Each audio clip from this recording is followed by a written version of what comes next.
Thank you. Good evening, everyone. Welcome to the Town Board meeting for December 21st, 2024.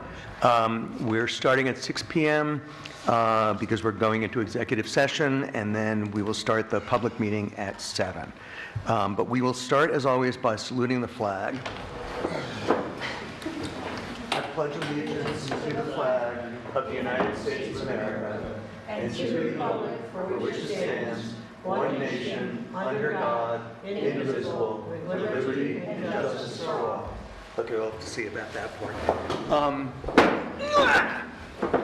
The emergency exits are the door that you came in and this door over here behind Ian. And Dawn is going to do the roll call. Supervisor Blackman? Yes. Council members Winters? Yes. Ham? Yes. Ahern? Yes. And let the record reflect that Councilman Revillard is absent at this time.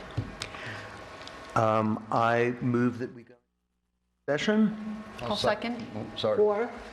Wait, Dawn's finger is up. The purpose of? For the purpose of discussing pending legal matters. Okay. Supervisor Blackman? With the town prosecutor.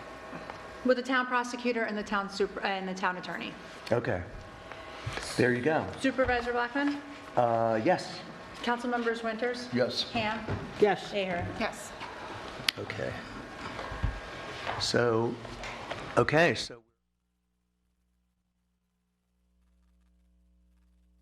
here we are.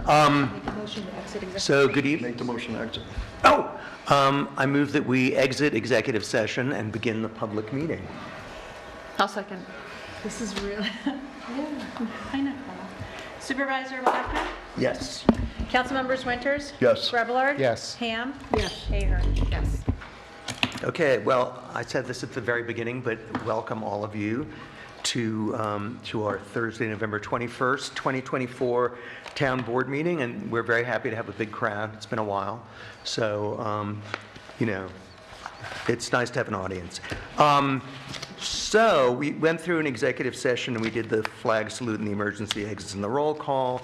So our first thing at this point is public comment. Anyone? Walter. Would have been disappointed if it was no one. This town would never disappoint us about. Good evening, board members, and congratulations to Ms. Ahern for being elected to the town board for 2025. My name is Walter Dietrich, and I live at 4887 Route 22 in Amenia. I would like to address the board regarding the pending cannabis local law. Please understand that I am a member of the planning board. However, I'm speaking on my own behalf and not as a representative for the planning board. When the planning board received the first draft of the proposed cannabis local law, we were asked to give our opinion on the text presented to us. For your guidance, Ms. Peck was first to present her opinion and concerns in writing to the planning board prior to the meeting where the text was discussed. Wait, I'm sorry, Ms. Peck? Nina. Oh, Peak. Okay. Peak, I'm sorry, I wrote it wrong. You did say Excuse Peck. me. Thank you for correcting me. After our group discussion, Mr. Van Cott, the planning board attorney, asked that the board members review the text again and send him their comments. Excuse me. When I reviewed the text once again, I decided to use Ms. Peak's comments for sheer convenience and to add my own comments and subsequently return my additional comments along with hers to Mr. Van Cott. In any event, as stated, we were asked to give our opinion and concerns. We were not trying to rewrite the law. I heard it said that it appeared that she was, that Ms. Peak was, although her name was not mentioned, trying to impose her agenda into the law. I can assure you that was not the case. From my review of the draft, I found many holes with different terminology used to describe what appears to be the same things later in the text, and it seemed there was no cohesive guidance to many points. While it is true that New York State has imposed guidelines for cannabis dispensaries, towns have the right to impose stricter guidelines if they see fit. For example, I've heard from several residents that they consider the cemetery sacred and would not like to see a dispensary open closely for this reason. Likewise, there is a concern that that the customers to the dispensary might see the cemetery as a good place to, as they say, light up. I believe the board is hoping and truly believes that the customer would be more thoughtful and take their products home, but unfortunately, this is not the world we live in today. I feel very strongly that the whole idea of a dispensary should be put to a town vote and not left up to you five. Let's see what the whole town really feels about this law. Personally, I do not care whether we have a dispensary or not, but to put it to a vote and see what the people of Amenia really think about its dispensary in the town. Thank you very much. Thank you, Walter. Anyone else have a comment this evening? I do. You have a comment, Dawn? Yes, Is that allowed? it is. Okay. I sit here and I am reading a public comment that I received. To the Amenia Town Board, in reviewing comments from the previous town board meeting on 11/7/2024 by Rabbi of the Congressional Beth David, and in receiving comments from my own tenants, the Greater Grace Church on Route 22, I feel compelled to comment on the proposed zoning changes related to allowing marijuana dispensary in the town of Amenia. Though I support the addition of this valuable economic boom for our community, I strongly believe that it could be a double-edged sword if not handled with forethought of its visibility, community impact, caseload impact for the officers, and the reaching importance of our respect of our existing institutions. A dispensary should follow the precedents of the alcohol licensing regulations, i.e. prescribed distances from schools, public buildings, and houses of worship. But given the lack of availability of the data on the dispensary impacts, the Amenia Town Board and the Zoning Commission should err on the side of caution by increasing the protections rather than decreasing the buffers. I would echo the rabbi's request of a minimum of 400-foot distance property line to the property line of the property of which the dispensary, anywhere on the property line of a property distance where there's a place of worship, school, public service building that provides services to children under the age of 21, library, town hall, YMCA, etc., anywhere on it. I make these comments as a property owner, landlord, community member, and parent residing within the town of Amenia. Thanks for hearing me out, and to the town clerk for reading this out loud, and that was submitted by Graham Spearman. Okay. Yes, Judy, you go right ahead.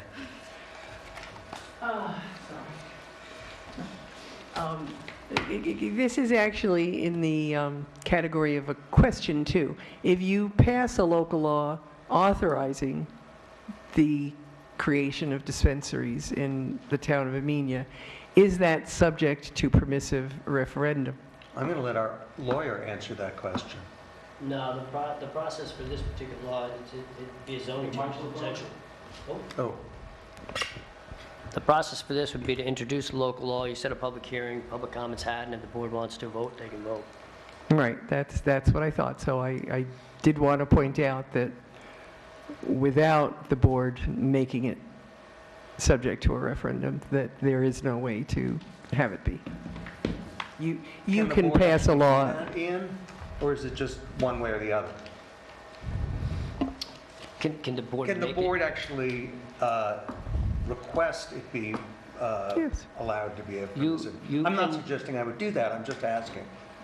Yes, if the board wanted to put something to a vote, they could do a petition to put it on the ballot. Yes. Okay. All right. All right, I'm going to assume that's it. Oh, Ken, I was so disappointed. Now I'm not. This is for you, Leo, and it's not about cannabis. But I can make it about cannabis if you want. Ken Topolsky, Cascade Mountain Road. First, I'd like the board to acknowledge the donation that Silo Ridge, I'm not a member of Silo Ridge, I have my own personal feelings about it, but they gave $50,000 to the fire department. The town should acknowledge How that. come we didn't know Thank that? you. You don't read the Millerton News. Not just this week's. Or go to the pancakes. I saw you at a pancake breakfast. Big, huge check. Oh, really? Okay. And in the form of a That's resolution great. or a thank you.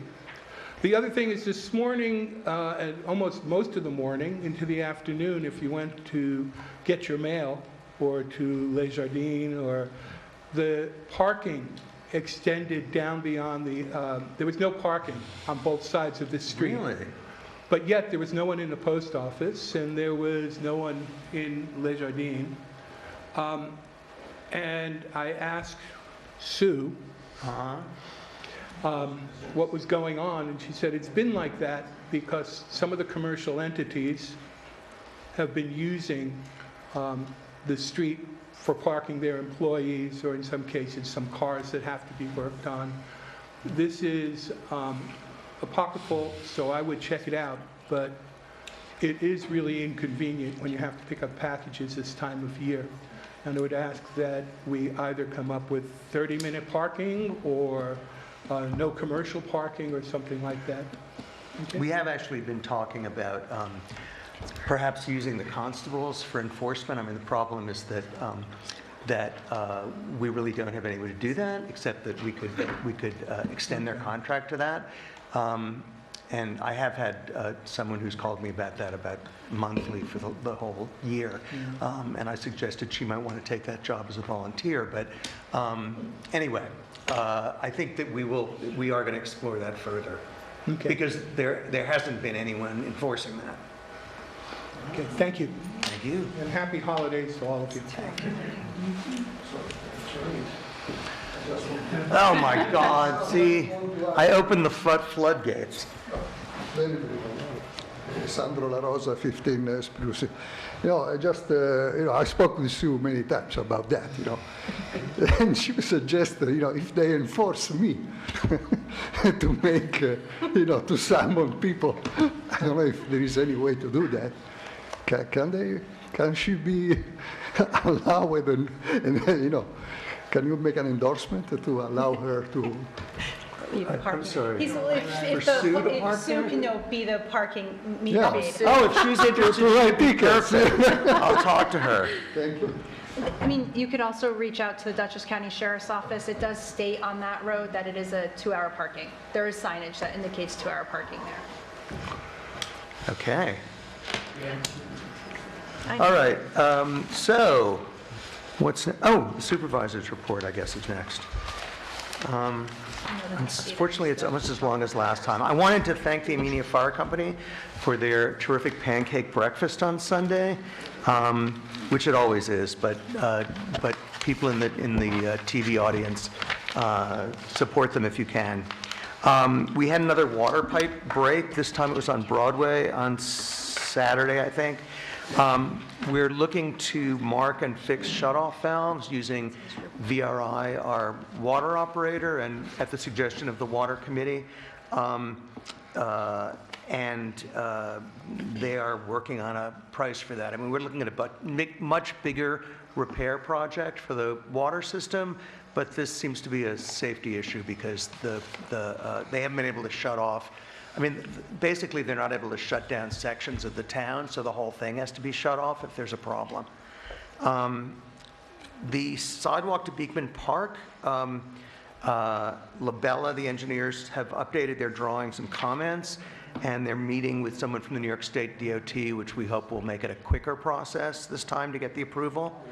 The boardroom AV, Mike is going to prepare an agreement for me. Mike, are you there? Mike?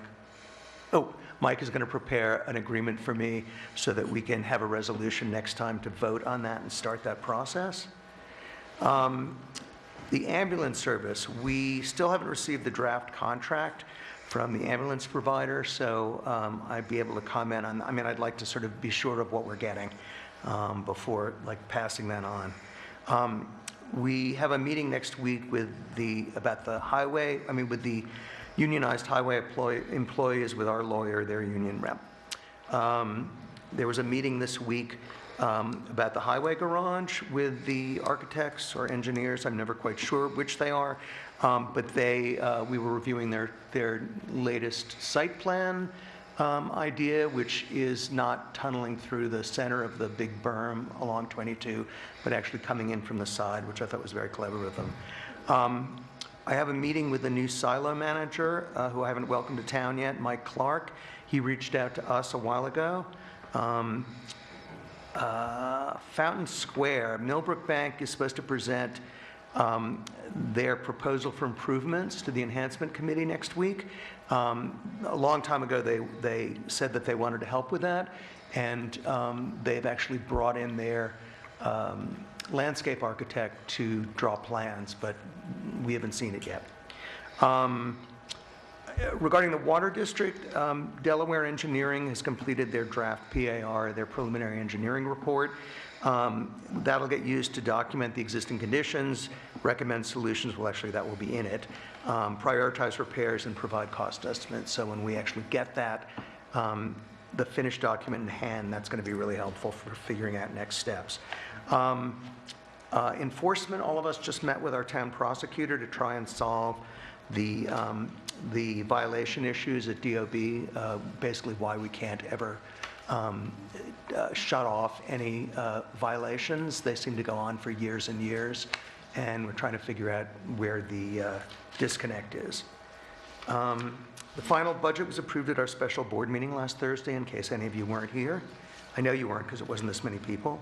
Festival of Lights is Sunday, December 1st this year. Wasaic celebrates on December 15th. The Amenia Fire Company, the Enhancement Committee, the Rec Committee, AWCO, and local restaurants have been working very hard to come up with something spectacular. And Amanda Chamberlain's been decorating Town Hall. So we're still accepting suggestions for Citizen of the Year, but only for a few more days because we have to have Dawn Marie make a plaque. The graphic designer, we have prices from 3 firms, 1 backed out, and hopefully we'll be able to agree on a firm to hire tonight. As I said 2 meetings ago, maybe last meeting, if anyone has ideas for the town seal for what should be featured on that, we'd like to hear it before we turn it over to the graphic designer. So again, I'm hoping that if anyone has suggestions, they can send them quickly. We are also tonight looking to hire a surveyor for the center of Wasaic, as promised the Enhancement Committee for about a year. We received 2 bids and 1 was too busy, and so hopefully we can hire them. The volunteer positions, I'm hoping that Dawn Marie will cover in her report. I believe there's a listing of all town committees and boards with vacancies on our website, right? The town website. So you can look there also. And if you want to get involved, please, we would like to have you involved. Submit a request to Dawn. But we need to make appointments at our reorg meeting, which is January 2nd. So again, send them in soon. Deadline is December 2nd. Oh, did I say? The deadline for applications is December 2nd. The deadline for application. I don't remember what time. Noon, December December 2nd. 2nd, noon. I just knew it was December Okay, 2nd. right, I guess the appointments are January 2nd. Is it appropriate to ask questions about your supervisor report now, or wait until? I don't know, board no one's comments? asked questions before. Sure, why not, Town board Paul? comments. What? I would do it during your town board comment section. Say it again? I would do it He said during town later. board comment. Comments? Okay, thank you. Except you may forget by then, but okay. Then Dawn, and just, I had a conversation with NECC today expressing my disappointment that there wasn't anything happening with the farmer's market. We did have a suggestion from someone at Silo Ridge that was interested in trying to help us come up with a solution to finding vendors, and I'll probably talk to them tomorrow. NECC is planning stuff for the room upstairs, which they haven't really occupied yet. They're working on I probably do have this in my notes, but they're working on a yoga program, a teen program, a variety of other things. So I think that hopefully within a month or 2, we'll start to see some activity up there. Okay, now Dawn. Good evening. Just some quick housekeeping items. I know we've talked about them. The minutes from our previous meetings, has everybody now? Okay, so are we prepared to go ahead and move forward with September and October and so far November? Okay, so presenting September 19th, October 3rd, October 10th, October 17th, November 7th, and November 14th. Is there a motion to approve? I'll make that motion. I'll second. Rosanna. Supervisor Blackman? Yes. Councilmembers Winters? Yes. Revelar? Yes. Ham? Yes. Ahern? Yes. Also, we've had circulated our outside audit. You guys ready to make a motion to accept as it I'm was not, presented? unfortunately. But next time, I swear, or if you can vote, you have enough votes without me if everyone else I is need the ready. Justice Court one. I'm not so much worried about your in-house ones, but the Justice Court one to which you sat in that meeting. Yeah, So no, need I to get that sat to- through that meeting. If it's just that one, We I can was do there. just the Justice Court. Okay. I make Okay. a motion to accept the justice Thank audits you, Nicole. for Dawn. Thank you, I'll second. Paul. Supervisor Blackman? Yes. Council members Winters? Yes. Revelard? Yes. Ham? Yes. Ahern? Yes. Yeah, and then you guys can talk about your in-house ones. Also presenting this evening, we have our vouchers. Okay, so as you guys have already reviewed the vouchers, and I'm presenting the abstract totaling $211,887.98. Our general fund, $146,966.27. $42,357.89 for our highway.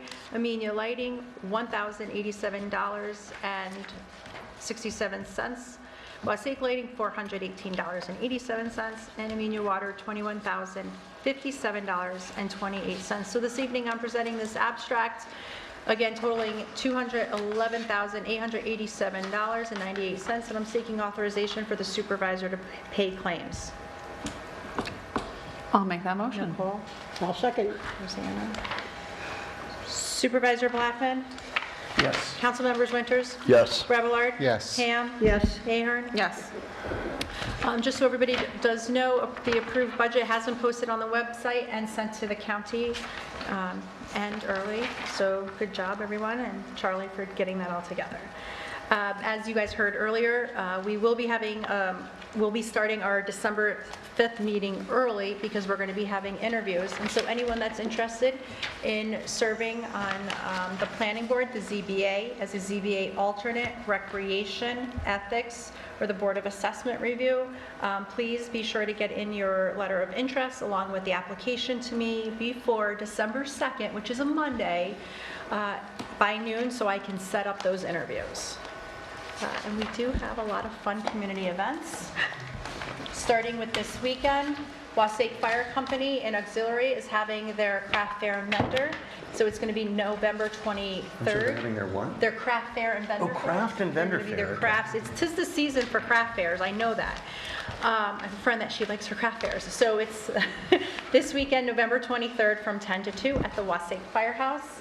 As we all heard, Amenia, does their pancake breakfast. But another really good pancake cake breakfast is the Wasaik, well, it's not Wasaik, it's the VFW in the hamlet of Wasaik with a mailing address of Dover Plains. So our VFW also offers a wonderful breakfast that is going to be Sunday, December 1st, and they're from 7:30 to 11.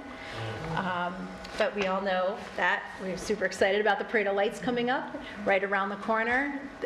Sunday, December 1st, we're going to be lining up at the Amenia Firehouse. We're going to be heading down Railroad Avenue and then proceeding down 22, down 343, and back to the firehouse. Stay tuned for some upcoming flyers and information. Maybe we'll hear throughout the meeting of the activities that will be taking place here and at the center of town that day. And there is also another craft fair and bake sale at the Immaculate Conception Church on Sunday, December 15th, and that is from 11 a.m. until 2. There's going to be animals, light refreshments, and our bake sale that day at the Immaculate Conception Church. So as our holiday season begins, if there are any other activities going on, don't hesitate to email us your flyer. We'll be happy to share it on our town website, the bulletin board as you come in the door, and you'll hear it live at one of our meetings. Cool. And did we get the live crash organized for the Festival of Lights? The what? The live crash? No? Okay, well, I'm disappointed, but whatever. Okay, That was your job. there's so many. Okay, are you done? Are you That done? concludes the town clerk's report. Are you done? Yes, that's what I was saying, that concludes, that means we're done. Okay, so I believe there's a water district report tonight. Hi, I'm Bill Flood, I'm on the Water Committee. and we have a few things to go over. So Leo said we did have a leak on Broadway on Saturday, but it was not a main, it was a feeder line that broke going to a house. So that was fixed on Monday. But we have some issues, and Leo brought it up we have no valves to shut off, like Lake Amenia Road, parts of Depot Hill. There's a box there that doesn't work. They can't get it to work. So I talked to Joe and the committee. We had a meeting the other night. So what we were going to ask is Joe to give us a price and where he thinks the valve should go so we can shut off like Lake Amenia Road, so we don't have to shut off downtown, shut off Depot Hill. I think today, I spoke to him tonight, there's 4 spots where he can put the valves so we can isolate certain parts of the water district. We have the money to pay for it in our account. I just wanted to, aren't we currently examining the overall water system? Correct. That wouldn't be part of that? Well, what we're trying to do is do some preliminary work so Okay. that we can get the thing up and running right, because obviously we can't kick the can no more, and the public's getting pissed. So there's no question that's an issue. Pardon my frankness. Yeah, yeah. That's the way it is. We all have heard comments and calls, so everybody's gotten calls. Yeah. So we have to get it in line. So hopefully Joe will have those to us in a couple of days or sometime next week maybe. And they will do the construction, they will take care of that when we're ready.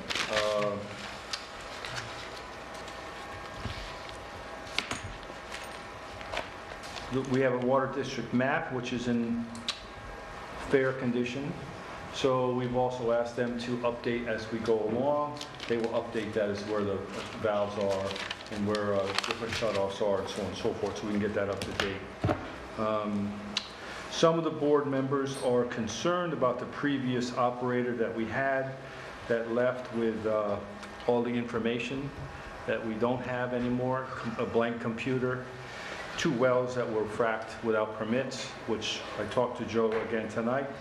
They are they took the final water test the other day, so they should be operational within a week. So that's all done. But we have no information from what was done previous. So I don't know how that's handled, or if it can be handled.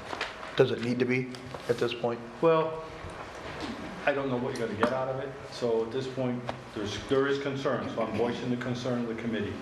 Right. So that's what I'm here for.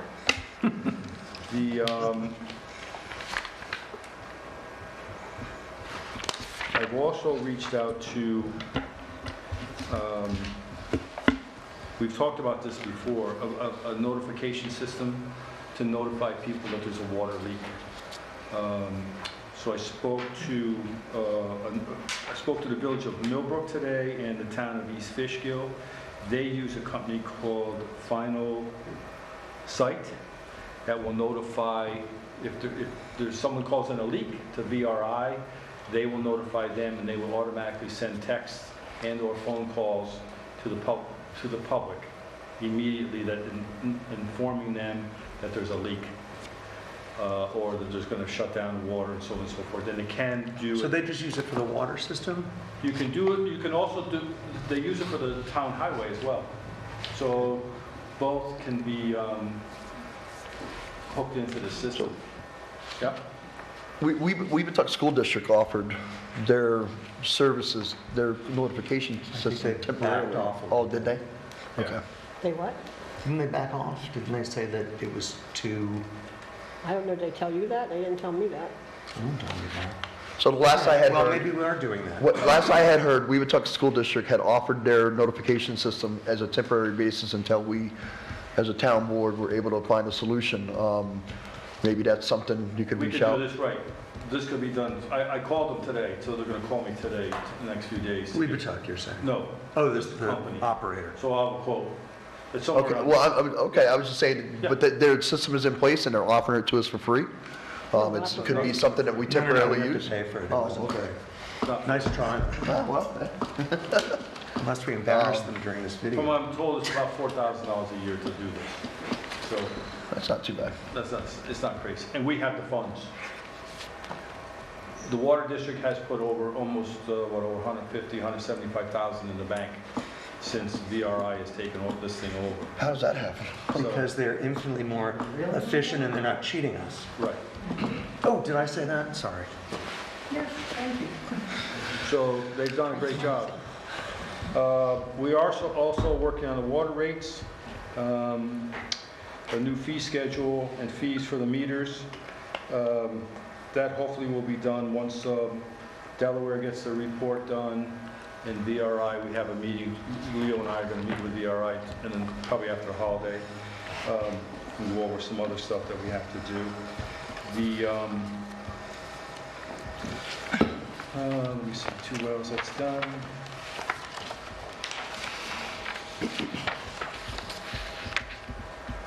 Tomorrow we have a Zoom meeting with Delaware. Is it Friday? Yeah, 1 o'clock. They're going to go over their report. The other thing is, you contracted VRI January 1st. Their number, and I'll repeat it to the public, is 845-677-3839. And if you have a water leak, call that number, not Stanley, not the highway department, not Roseanne. You call that number. They have 24-hour service. They will get to you as soon as possible. Is that number on the town board? No. Or on the town website? Yes. It is? Yeah. Okay. Is there a way that we could mail a notice to the water district? Like maybe like it's something they could stick on a magnet on their refrigerator? Yes, that's exactly what we did. That's exactly what we're Oh my doing. God, they're going to do that. Isn't that nice? So, got ahead of you. So if you call them, they're there. They have a 24-hour service. Call them. They'll call you back. So that takes out that we have a lot of chiefs running around here. And I think that's it. Any questions? Yeah, I do. Billy, in the Millerton News recently, it was noted that the Village of Millerton got their New York State Water Infrastructure Improvement Grant, the WIIA grant, for the fire hydrants, and was it 5,000? $1 million. 5 million? No, not 5 million. I thought it was Something $1 like million. that. All right, I mean, anyway, I thought that, but that grant, I'm looking at it here, and I'm just wondering what your experience is with that, if you have any, and what we could do to get this grant for our town. It's in the... I was going to say, is it the same grant that I shared to you, or information? So Delaware has come up with some plans as far as the hydrants, but we don't have a fire safety. Our hydrant system is not fire rated. Right, because it's like 20 pounds per square inch. Right. So Yeah. at this point, it obviously needs work, but you start, obviously we could probably use 20 million. And I understand that there's also hydrants that aren't even working at all, from my conversation with the fire company. There's a lot of stuff that isn't working at all. Well, some have 6-inch mains, 8-inch mains, 4-inch mains, 2-inch mains. And then the valve issue is another issue. Correct. And I see today there's one in front of the Shell station that's broken, the lid. So Yeah. I'll call Joe tomorrow. So this grant is designed for that purpose. So I would assume Charlie's going to tell us we're going to apply for it. You're applying for it then?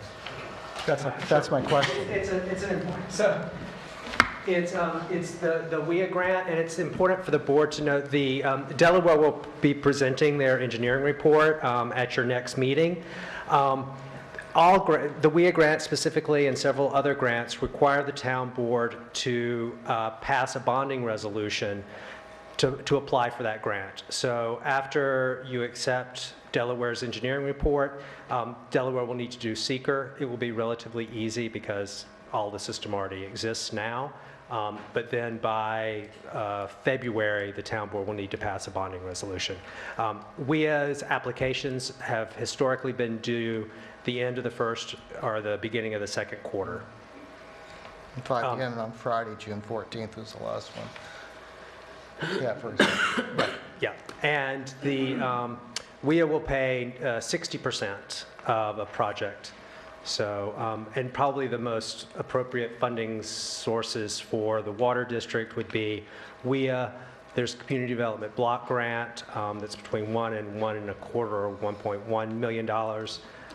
Possibly BIL, depending upon the scoring that we get. And then that's kind of where it caps out. And the rest will be, debt financing. But just so that I don't know where we are with the hydrants at this point. I think they've checked from the fire department works. They know the ones that don't work. Yeah. So at this point, I did have a discussion with them, and there's at least 3 that aren't working. Yeah, they used to be just stuck in the ground with no water lines. yeah. So that's the truth. But the Maybe that's why they don't work. but the hopefully with this report that's coming out tomorrow, next week, you'll see what's going to happen. Okay. So that'll be done. We just got it the other day, so that'll work. Okay. Can I do the? I'm drawing a blank here. Comprehensive plan while I'm here. Oh, comprehensive plan, sure. You just approved our funds, so an email will go out shortly. So hopefully we can have a meeting after the holiday, and we'll have a Let's say I got another meeting to go to. reorg and get that up and running again. Great. And see where we are. Okay? Terrific. Make sure I get that email, Bill. Stay awake that long? Sorry? Stay awake that long? It's been a while. Long meetings. Did we have a building department report? I don't- We do, so just if you guys would like, I can acknowledge the reports that are in our packet tonight.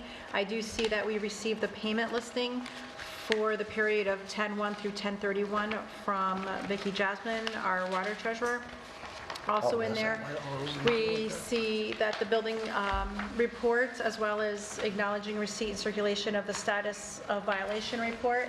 For our building report this month, well, for the month of activity for October, it's $16,766.50.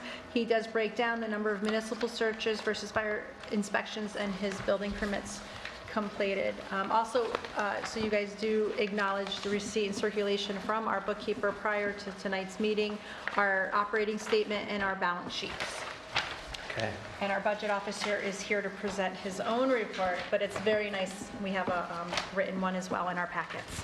Great. Highway Department, yes? Nothing. Okay. Sorry, I forgot something. We had about 30 meters that did not work properly. So some have been fixed. There's 19 more that still are not working properly. A postcard went out to those people that we need to get into their houses to change those meters.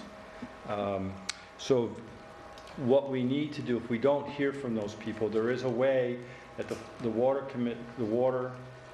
district can charge a $500 fine if people don't let us in to redo their meters. So that's something that's down the road, but hopefully we can get these people to let us in so we can change. Especially these if you tell them there's a $500. Right, Can so we that's just what I'm knock on the saying. door? What's that? Can we just knock on the door and, Well, we've called, they've sent them a letter, they've knocked on some of the doors, so we Okay. have to, the meters aren't working, so. yeah, Nobody's some picking people up just the don't tab. want to Okay. respond. Thank you. Okay. Megan's not here, so no highway department report. I saw DJ. He He's left gone. already, yeah. Does anyone else have rec news for us? Oh, Judy. You were right in front of me. We are in the process of hopefully asking the town board to hire 2 part-time rec supervisors. We have great high hopes for things to move forward. And I will let Nicole, we have a couple of things planned for the Festival of Lights and other things. So we're hoping to have more to say after our meeting next month. Great. So I will say, just that she did such a lovely flyer, and I don't have it printed, but Santa's coming to Town Hall on Sunday, December 1st from 3 to 5 p.m. You can take a picture with Santa and then visit the library to make a frame to put that picture in. This will take place on the same day as the celebration of lights and the firehouse. Parade of Lights, is that what it's called? Yeah. And this will be in Amenia Town Hall auditorium. And And actually, Leo, if you have time, do you have time tomorrow morning, 11 a.m., to have a Zoom call quick? To have a Zoom call? I'm going Yes. to be here, already have 3 or 4 meetings tomorrow, so indubitably you said around 11? Yeah. Okay. We want to meet, me, DJ, Danielle, maybe if I can, I'm going to call Margie and see if she can get on the call. We just want to have a meeting to discuss December 1st. Okay. And that weekend, just make sure everybody's on the same page, because there's a lot going on to make this happen. So we just want to kind of all put our heads together, make sure everything's being covered. Did you happen to get ornaments for the Grinch? For the Grinch You to wear hand out ornaments? at the Fountain Square to decorate the tree. Yes, we're going to be ordering that tomorrow.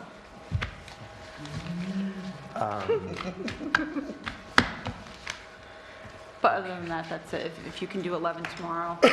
Okay, I'm assuming there are no other board or committee reports, but I think the budget director has something to tell us. Just a rumor, huh? Hi, employee. Yeah, sure, why not? Hello.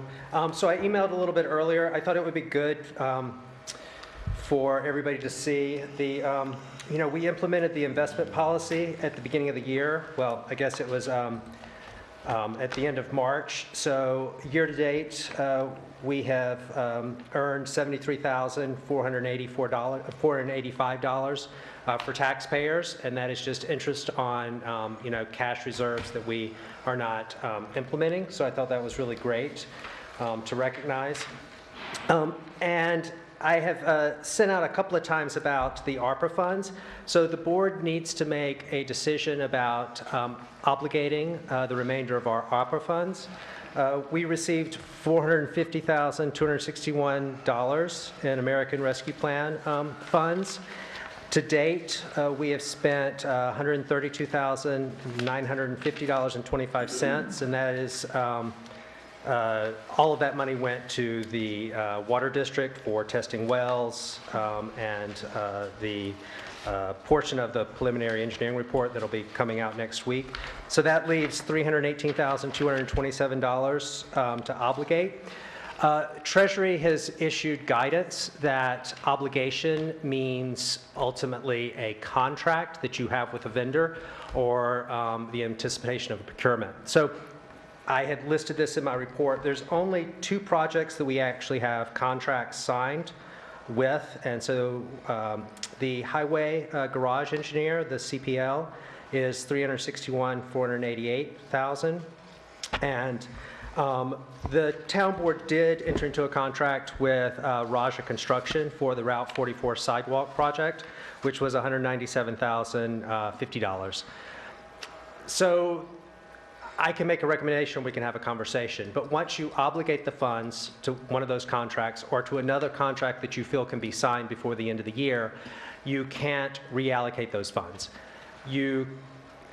Aside from if there was a change order with one of those contracts, or you terminated one of those contracts and you hired another vendor to do the exact same kind of work. Okay. So Raj is an example of that. We need to rebid that work because the New York State DOT permitting process has changed the scope of that project. So therefore, we will probably void the contract that we have with Raja and we'll rebid that. But a new contract, because it would be, the same scope of work, which is a sidewalk, would still fall under what was assigned for those funds. Clarification, did I hear you say that we have to sign a contract for any of these funds by the end of the year? You have to obligate them to a signed contract that you have. Yes. Okay.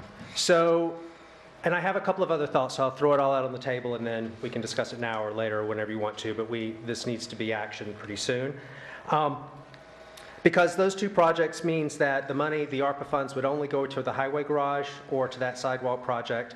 If the board wanted to, have those funds go to another project, the LED signboard is one. By the end of the year, you could sign a contract with a vendor for that. I think maybe you're going to discuss that later.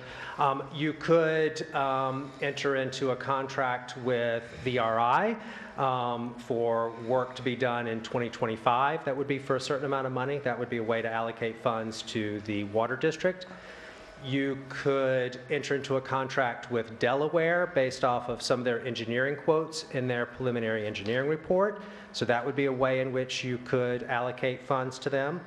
The website, if you decided to choose one of the website vendors who has an upfront fee, who ultimately would be cheaper over the long haul, their fee would be incorporated in 2025, and you could enter into a contract before the end of the year for that as well. So this is a good amount to do if we want to get other contracts We gotta have it all beyond, done by the end of the month. beyond the highway garage on the So side. the last thing that I will say about the highway garage, so it's $361.44. That will not exceed amount of that contract. So we could be wishful and think, oh, let's hope that it comes in below that. That contract extends through, their schedule ends currently now about the end of 2026. So these funds actually have to be spent by December 31st of 2026. I think that that's risky, that a portion of that contract probably will not conclude until 2027. So, And isn't that amount already included in what we've decided to bond for that project? well, so you bond for the entirety of the project. So Right. these are two separate things. Oh, then. So you first, most, how's the best way of saying this? The projection for that project was that about $150,000 of ARPA funds would be used, so that ultimately, although you approved a bond for, let's say, $6 million, that you would ultimately only take debt on the $6 million less the $150, less any other grant. So the salt shed, there's actually a grant for the full Right. amount of the salt shed. So you would only have debt on that remaining amount. Excellent. So we have to make some decisions about this stuff. And I would recommend, yes, that it be made honestly tonight. I mean, you have another town board meeting, maybe you have a special one before the end of the year, but because a contract would need to be, outside of the two that we have, you could allocate amongst those. The only risk about the sidewalk is that, so the sidewalk scope of work has expanded significantly. I can give you the numbers. We have a community development block grant for a little over $200,000. That project will probably come in around 400 at the end of the day. We should probably ask Mr. Miller to join us later after, Ooh, executive session? yeah, and you Sure. could hash If us you can out. stay awake that long. Are you And- guys agreeable to that? Oh, we've talked in public about spending money. We could do that after your resolutions if you want to. Okay. A big asterisk on this is that we have to obligate and spend. If you don't obligate, you lose the money. You have to return it. We have it now, we have to return it. There are some legal issues with regards to the contracting for that, which is the item that I would move to an executive session on. For the contracts only, For the contract only. not for which. Not how it's being spent, no, it's just, it's contractual issues, which Okay. have legal implications. Okay. So, Thank you. the last thing that I will say here is the Highway Department Reserve Fund audit. So I had done an audit of various reserve accounts that had been created over the years because they had been flagged by the town attorney and our CPA. So I provided that report in April to the town attorney and the supervisor, and then I sent that report to the town board in June.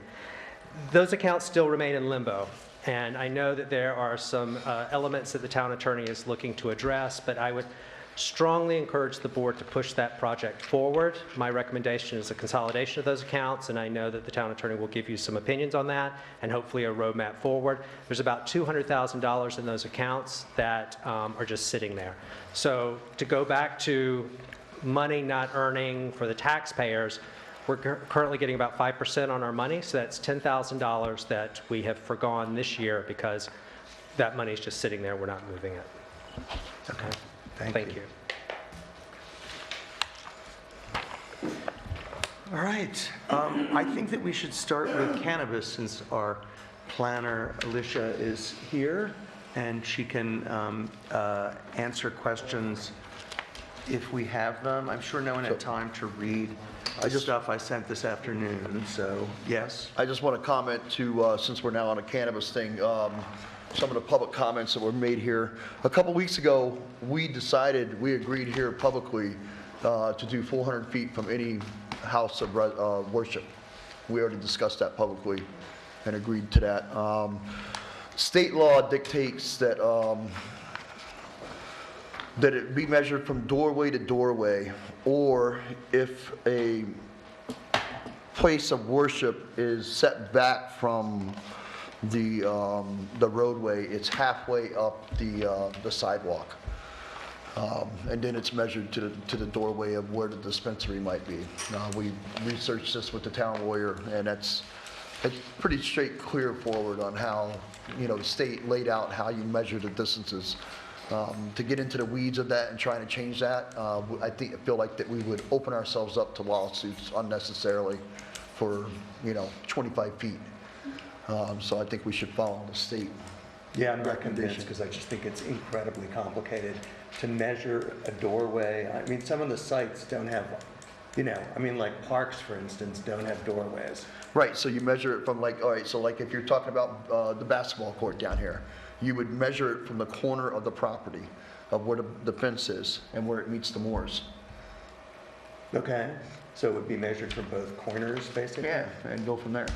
I mean, Okay. I think we agreed on 400 feet, that kind of, maybe, I don't Has the know. board had an opportunity to review the state code with regards to the measurements? It was sent Because out. I did send it, and I would highly recommend the board take a look at it, because the state code really, I mean, it goes into every question you're being asked is, I believe, addressed in I that even code. responded to some of the emails or from his, he sent that out like 2 weeks ago. That's just with regards to the measurements. As far as distances, that's something the board could discuss, because you can increase the distances.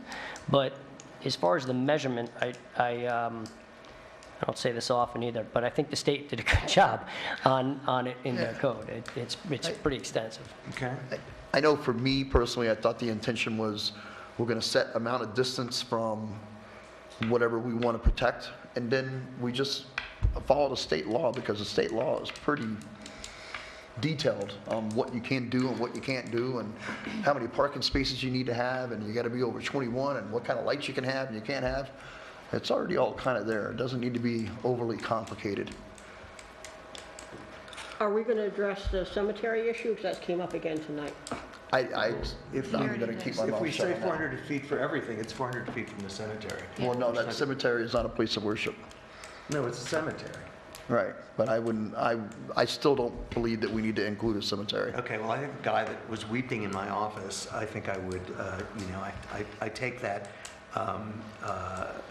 to heart. I mean, he was very concerned about that, and we don't have that many cemeteries. But in any event, presumably, Alicia, if we can clarify some of these issues, if the board can clarify some of these issues, we can get maps that are sort of larger scale, so we can see what's actually forbidden. You'd have to come up to the microphone. And thank you for coming.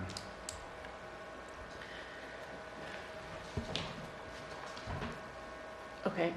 I'm not sure how you want this to go. Do you want me to go through the list that you sent me this afternoon and see how those points want to be addressed? Are you ready to do that? Or Sure, I'm ready. We could do it in a Zoom later. I mean, I'm ready to wrap this up. I've been trying to wrap this up for months. All right, I'll have her do that, but do other people want to do that, or you want to do it in a Zoom call later in the week? She's here. I mean, it's probably better if we can do it now, I just want to make sure. Zoom call is fine as well, or... Well, let's get started and see how we do. Okay. I want to start with the easy ones, if that's okay. Sure. Did you send the notes that you sent to her? Did you send them to all of us? Yeah. Okay. So, I mean, too late to be useful, but still, I did send them. towards the middle, there's some comments for section 2C. One of the questions is about a decommissioning plan or performance bond, and whether other businesses are required to have one. And looking through the code, the only other business I found that's required to have a decommissioning plan are solar energy systems. And under the state law, I did not see anything that required a decommissioning plan, but they do have extensive security requirements, which, you know, is a similar concept. But as far as a specific decommissioning plan, no, I don't think that's required under the law. Okay. Interesting. And looking at other municipalities and what they've done, it's not common. Okay. What is this one? This is the, asking about the decommissioning plan. Yeah, yeah. And same for the probation period? Are liquor stores, is there anyone else that has a probation period? I mean, New York State may recommend that, but it seemed odd to me. No, I couldn't find anything that in the code that required a year probationary. Okay. Okay. Where are we at on this Still list? 2C. And cannabis shops already, I mean, New York State says they have to renew their license every 2 years. So I guess I sort of, again, not that they don't have to renew their license, but it seemed to me that if there were violations, that would go to the code enforcement officer to address, or they're actually people from the Cannabis Commission that are responsible for inspections. Well, the applicant does have to submit various types of proof of compliance with the exterior site and some interior measures. I don't know for sure whether, you have somebody from the state coming to inspect it. But in terms of renewals, it may make sense to have Amenia's renewals on the same schedule, so either every 2 years with the state or every 4 years. Yeah, I think we had, I think that there was the 1-year probationary period, and then there was the 2-year renewal of the license, and I thought it was strange to have two separate dates. Amenia had 3 years, I thought, or when it came from the planning board, they had it every 3 years. That's why I thought it was odd. Okay. The license renewal, though, must come from the state, doesn't it? Yes. Okay. Yes, that's every 2. And it is 2 years, or it's 3? 2. It is 2, okay. So, okay, what other easy ones would you like to do first? Another one, a little further down, section 2D, we need to review our off-street parking requirements. And I guess that's not easy in terms of reviewing your off-street parking requirements. Wait, I'm sorry, I'm losing you there. Oh. Thank you. Better? Okay. The off-street parking requirements, just as the piece of information, you could have specific parking for cannabis uses, otherwise I think it would fall under retail. Okay. Which is 4 spaces per 1,000 square feet of enclosed floor space. That sounds correct. Yeah, it's just that we've done some wiggly stuff around that previously. Okay. So the 4 spaces per 1,000 square feet, is that a New York State code? Is that the cannabis law? No, that's local code. That's just our code, okay. Mhm. Okay, great. And the next question is, what does ST stand for in the use table? That's Town Board Special Permit, Special permit, by the Town Board, okay, as opposed to the Planning Board. got it. So do we don't require someone that comes in and applies for a liquor license to come before the town board and get a special permit, do we? That was what I was something I wanted to check on. Almost all the special permits are by the Planning Board. Okay. There was another question about like to the extent to which the Planning Board would be involved in the review. Oh, no, that was from an email earlier where you're asking whether the Planning Board would have to approve it. And in and of itself, a town board special permit does not require Planning Board comment. Okay. You could specifically require it. Okay. So do most other towns write their cannabis law to require a special permit? I think it's more common than not. There've been a couple that I saw that it's just by right, but I think most require some sort of board oversight. Okay. I just don't want to make this overly complicated, say they have to come before the town board and then go before this board and then before this board. Well, I think it's an either or. The question Okay, is, I okay. mean, like, I know commercial stuff, commercial businesses have to get a special permit, most of them, I mean, unless they're occupying an existing storefront.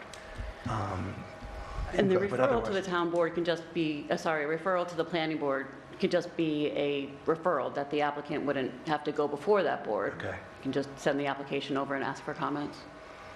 Okay. There was something else I wanted to address in the comments. All right, is there anything else No, easy? votes.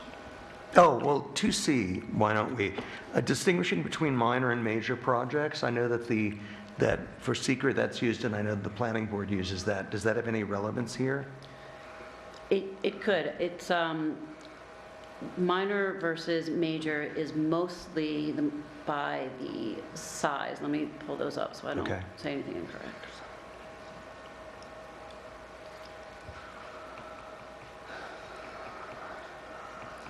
So the code starts by defining a minor project and then says if it exceeds any of these thresholds, it's major. So the things that are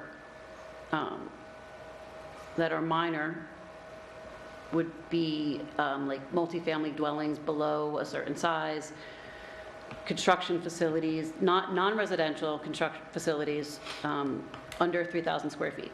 So if you had a new cannabis shop that was over 3,000 square feet, that would be major. Which I don't think.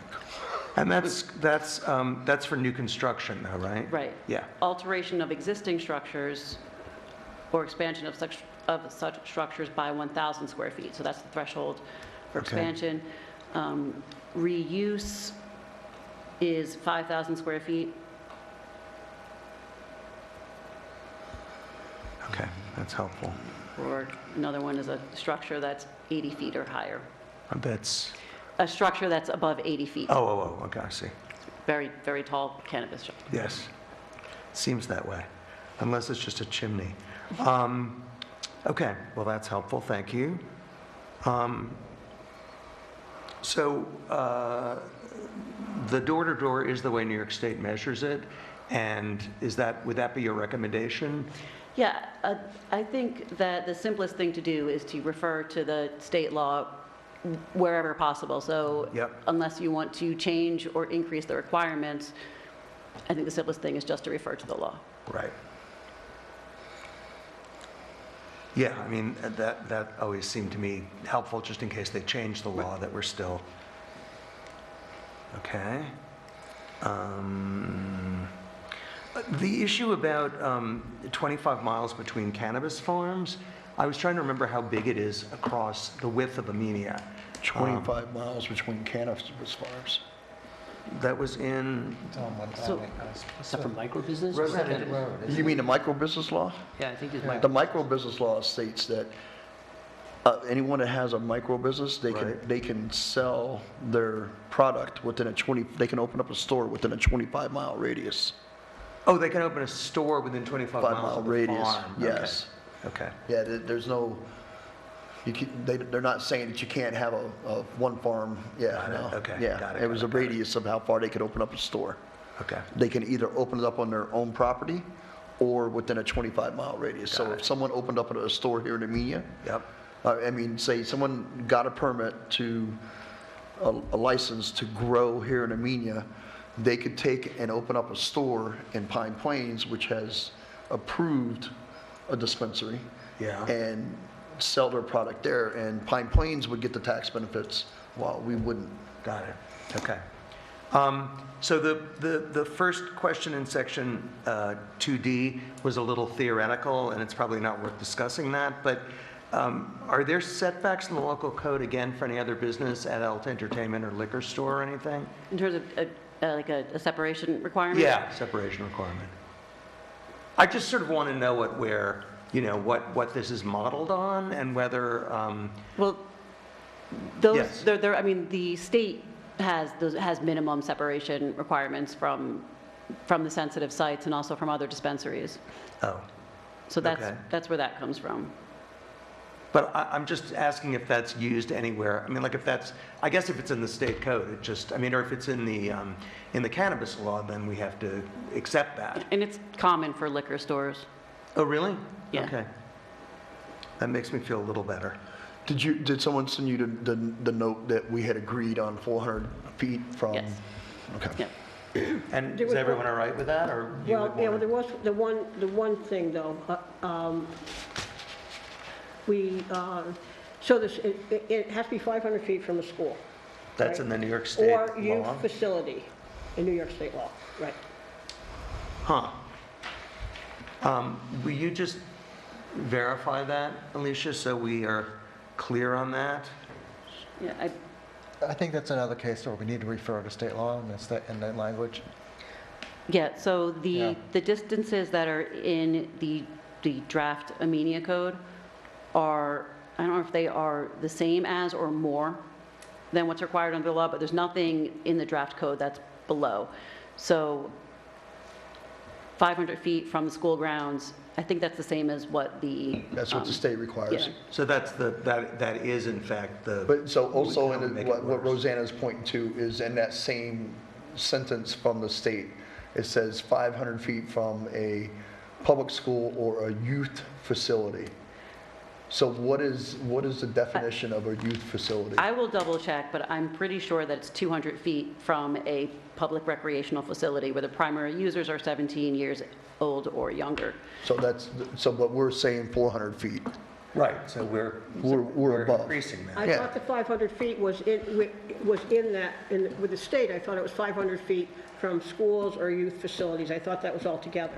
I'm going to double check that, but I believe that it's 500 feet from school grounds, but only 200 from a youth facility.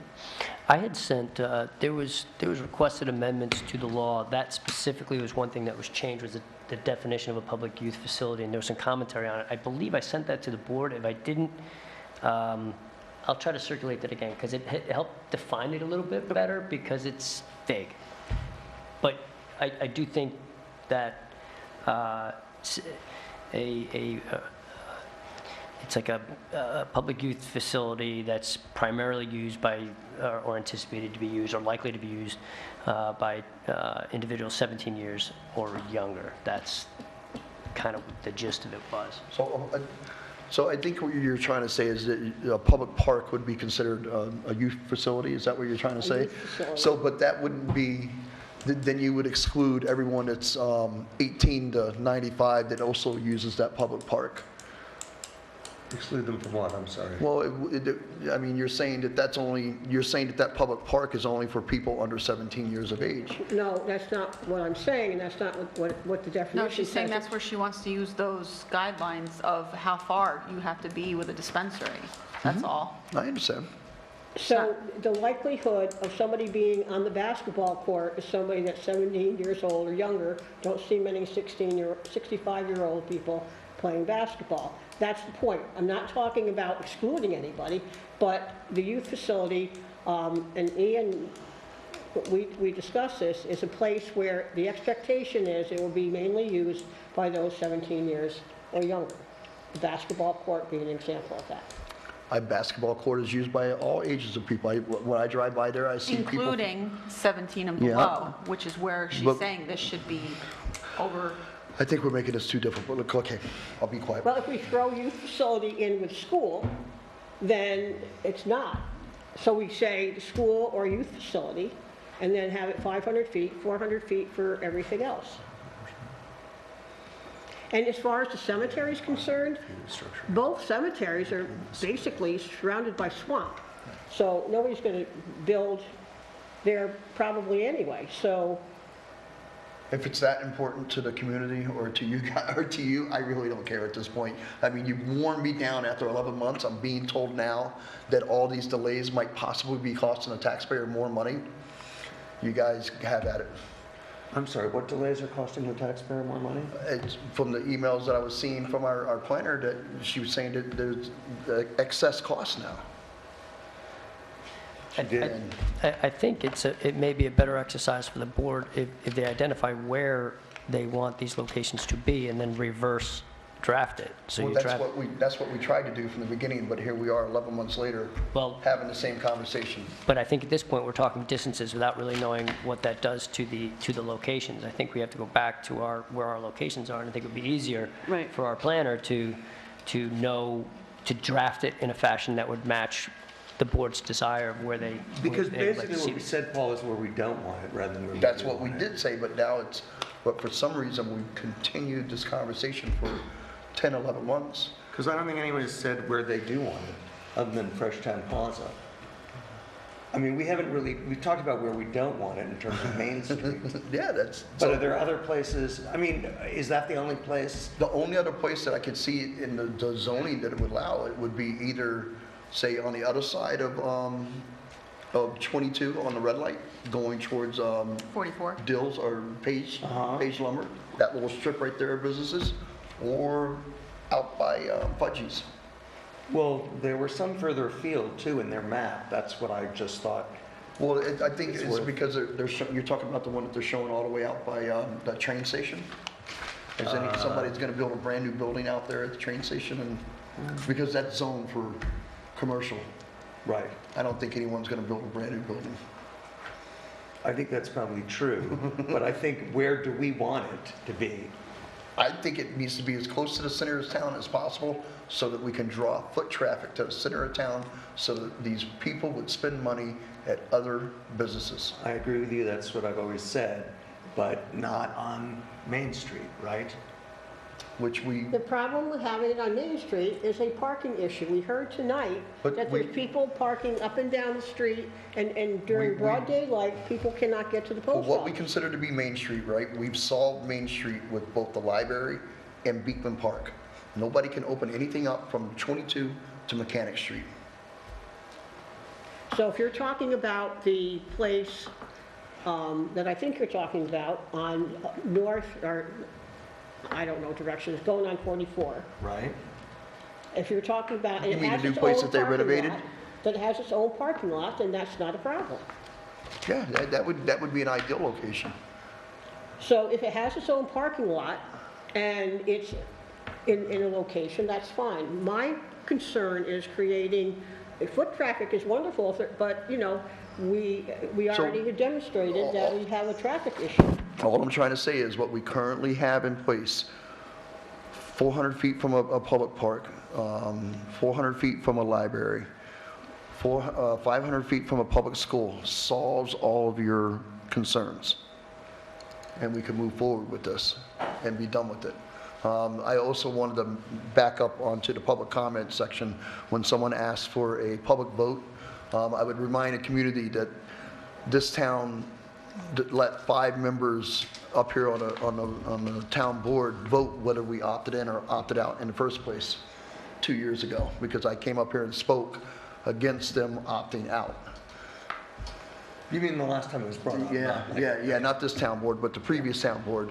So these things are already being resolved by the town board before. Now we're just trying, what I feel like is trying to fix a mistake. Okay, you had other questions at the bottom of this list, Rosanna? Do you want me to? I guess one was, is the rail trail considered a park? No, that wasn't me. That wasn't you?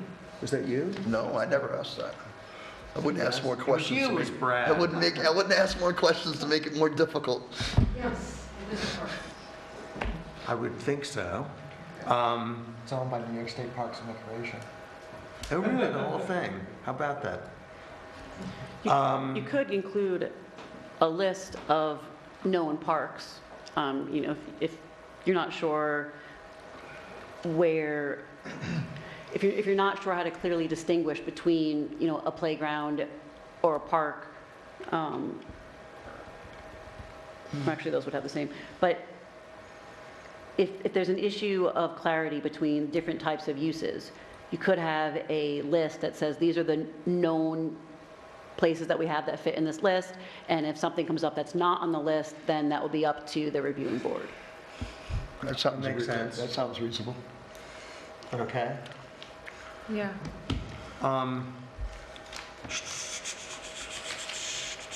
So if the rail trail is considered a park, how many, it's 400 from a park? What's that?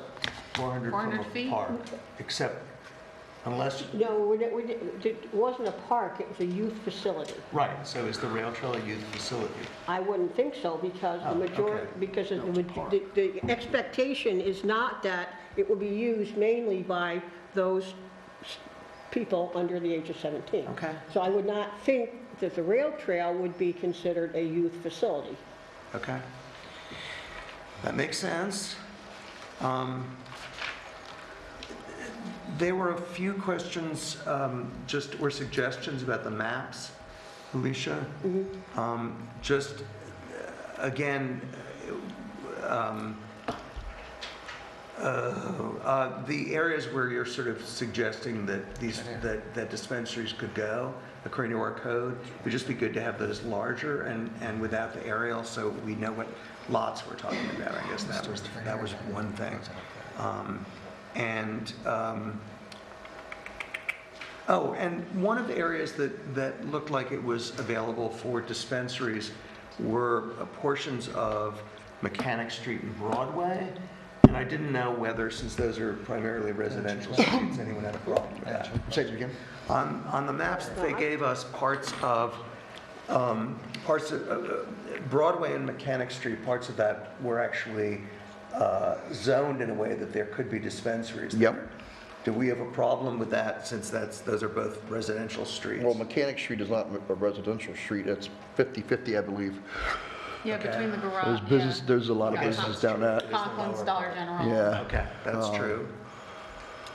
No, we wouldn't want it down Broadway, no, I don't think, but, I don't know where you could down Broadway. yeah, I mean, well, he's there's thinking that whole- somebody's gonna buy a house and convert it into a No, I wasn't thinking that. I was dispensary, actually thinking- maybe. No, I mean, I was actually thinking of that big triangle of land. or the- That's open, yeah, I know, when I said that, I was like, oh, wait, there's that triangle. I mean, I don't think that would. What triangle? That big empty triangle that used to be a car Like lot. across- Oh, yeah, that's a great location. But I mean, in all probability, if someone wanted to open a dispensary, they would want it to face 22, not face the. Yeah, they're gonna want, yeah, definitely. Well, is that even buildable? I mean, is that wetland or no? I don't know, I haven't come up with a business plan at all yet. So, no, I don't know, I mean, we can certainly I mean, look at that. I don't I have to care. think it's buildable, there's businesses right there, the garage, it's no longer the antiques, is right there across that little street.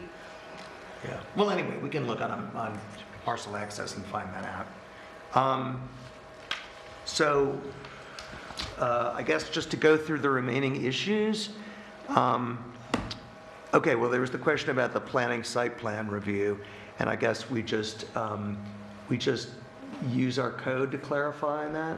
Yeah, so if something is a major project, Okay. then it requires a formal site plan that has to meet certain requirements. Okay, so it's for major projects, and you told us what the, 2,000 square feet or better.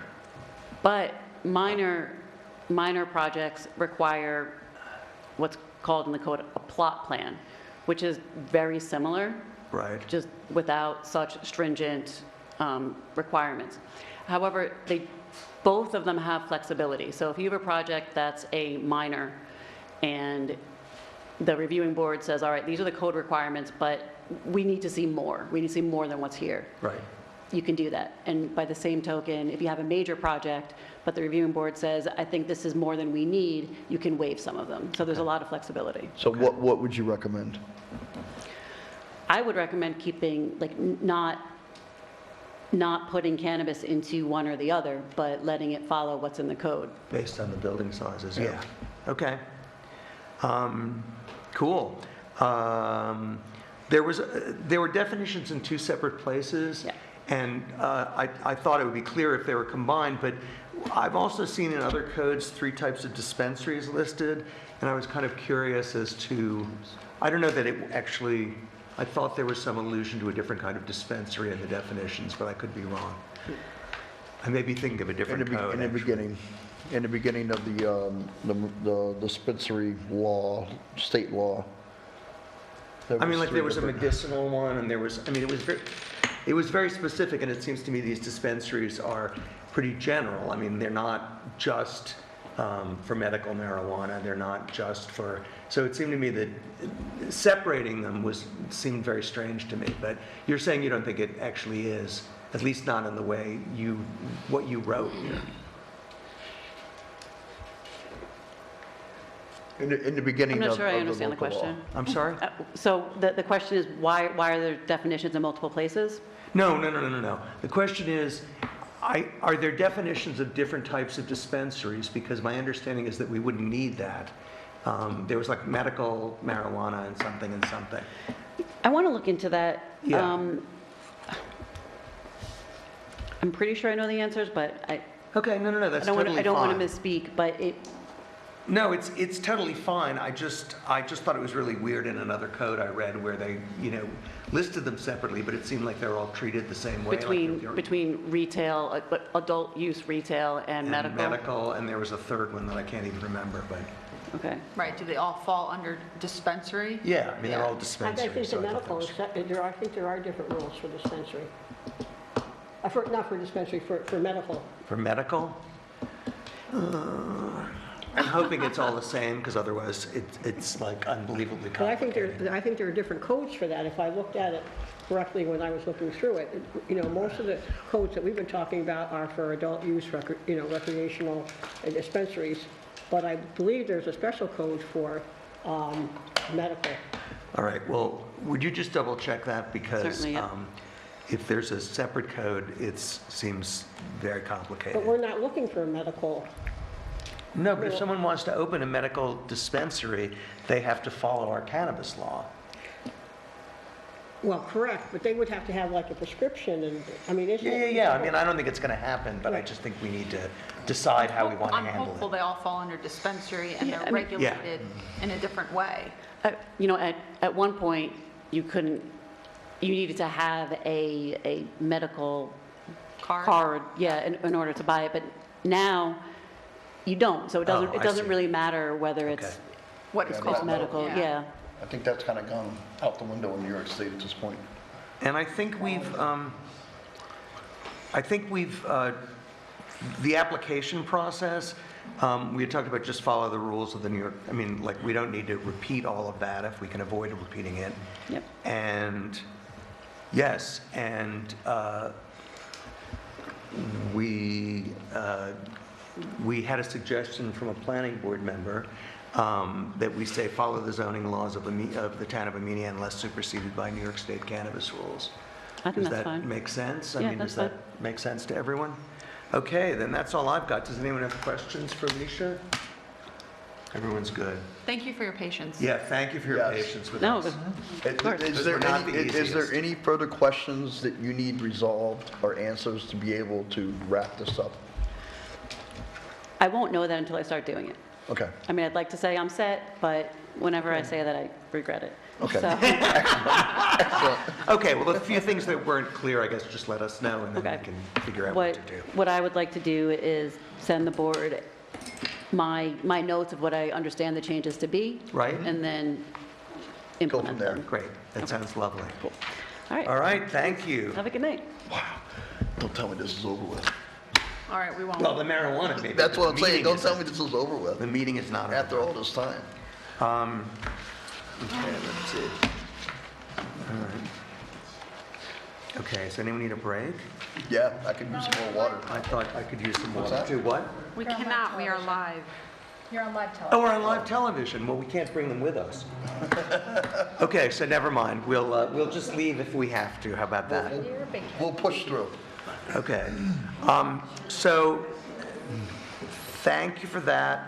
Ian, do you want to just update us on the electric vehicle charging station? Sure. What the issues were? Sure, so we obtained a survey which kind of changed our perception of what that property actually looks like. And it appears that the location that we would be putting it may actually be on our own property. And there is pavement that seems to encroach onto our property already. So I've contacted the county. I've had numerous conversations with Bob Balkine on this. And I've reviewed all the documents that they've provided to me, and we have a couple of ideas on how we may be able to proceed with this. And the next step now will be reaching out to the contact person for the state, because this is state land on which the county is renting and we are maintaining. So there's a number of different agreements that kind of are interplaying here. So that next step would be that conference call with the state and see if we can't agree on a path forward. Okay. So we just need to clarify, like, because most of this is on our property, what kind of easement we might need from the state. So in the operation and maintenance agreement, there's an agreement that exists, which actually we've been entering that property and working on. So it could be something as simple as, if everybody's in agreement with that, the grant may not be, but that's the final thing we need to look at too. So the idea is, let's see what we can do through the state and the county, and if that satisfies the grant obligation, then fine. If it doesn't, then we have to go to Plan B. Okay, great. So. The town vehicle policy, thank you, Paul, for putting your spreadsheet together. What it seems to indicate here is that the building inspector would most likely want to use a car from 10 a.m. to 3 p.m., Monday through Thursday when he's here, that constables typically would use it after that. On Saturdays. Except on Fridays, they were available all day and evening. Is that actually true, Dawn? Don't they have other jobs, I thought? Well, Many of they them? all have something different going on, but that's. Oh, so it's different people. Because, I mean, Friday would be the logical day to ticket if we actually wanted them to ticket, or see either speeding or whatever. Or Saturdays as well. Well, Saturday, it looks like you have 3 p.m. Well, so the complaints I've heard is down in Wassaic for parking. No, I'm just saying on your spreadsheet, you say Saturday is 3 p.m. on. Because the assessor is 9 a.m. to 3 p.m. on Saturdays. Oh, okay, thank you. Okay. All right, well, then we just need to figure out how to handle that, I guess. What do you mean, handle that? Specifically, I mean, in other words, the policy is going to basically say who gets to use it in what order, basically, right? Policy's right here, right? What? This is kind of laid out. Policy. But it kind of says, the policy, the other policy. so this can be adjusted, but this says, you know, the spreadsheet that I gave you guys, it said, okay, the building department gets the car from 10 a.m. to 3 p.m. And then on Saturday, the assessor has it from 9 to 3 p.m. And then, I mean, it's, And I think the town Pretty policy black and lays it white. out better. I'm sorry, say that again? The town policy lays out other things, Yeah, other things beyond that. like Leo can take it home.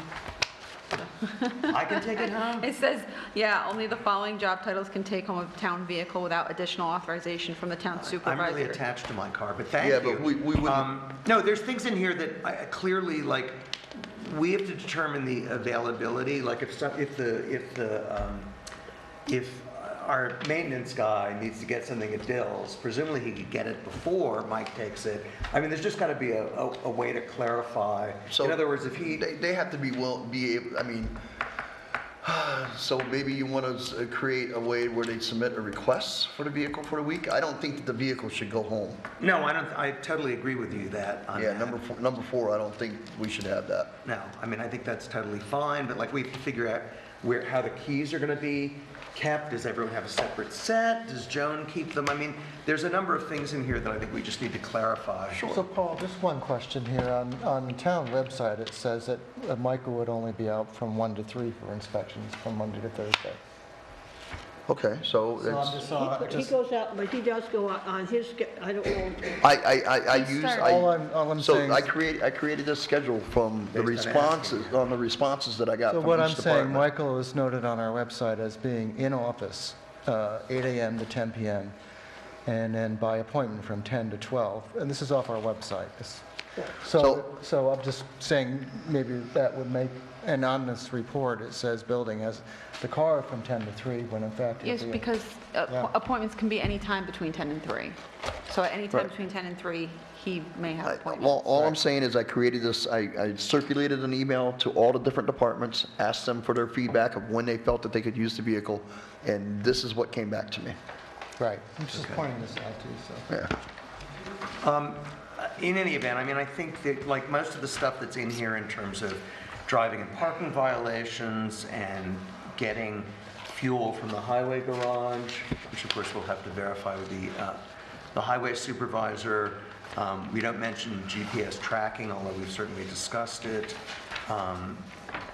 Commuting is not treated, well, I mean, no one should be commuting because they're not taking it home. Anyway, I just think that it would be worth going through this and, members of the town board just being clear about anything that they think should be removed from this list or changed on this list, just so we take care of the stuff that's not just time issues, but the other issues. I also want to say this is the most proactive we've ever been on something because we don't even have the vehicle yet. I know, isn't that exciting? I think everyone's excited to maybe write parking tickets for the community so we can make some revenue.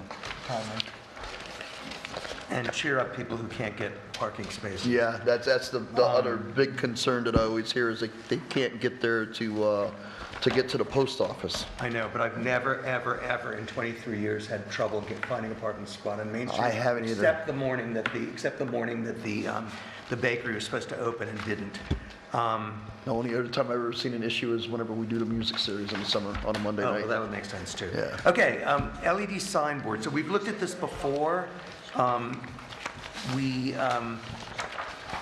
Charlie, there are basically two vendors, Stewart and Cirrus, who do this kind of sign. Did you want to present this, Charlie, rather than me? You go right ahead. I can answer any questions. Maybe that'll be the easiest thing. All right. So there are a number of issues that determine the cost. The first of all is the maker, because Stewart is less expensive typically than Cirrus.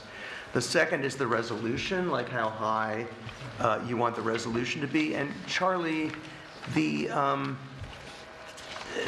guess Cirrus just has different standards for their resolution. But are we saying that one of these, that the 6-ish ones are the middle ones and the 9 are the best? Or is there, I thought there was a third grade. The lower the millimeter, the better the resolution, because it's the less distance. So the millimeter is the distance between the lights on the board. Okay. Yeah, the space. So there's more pixels if you have less space. 6 millimeters, the Which best one? resolution. Yes. Which company was it that the school used, Cirrus? The school uses Cirrus, which is Okay. more expensive, and Way too almost bright. everybody else uses Stewart. It's way too bright.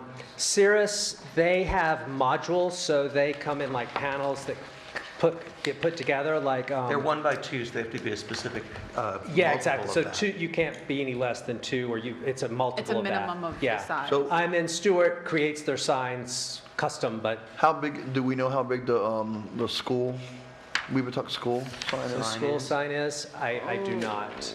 'Cause So what I will say is the Four Brothers, their sign there, I believe it's around 3 by 5 or so.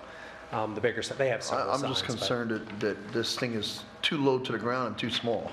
Well, then you and Charlie may be on the same page, because I thought since it was not allowed by zoning that we might want to go on the small side. Yeah, Is the bold? Charlie, you started with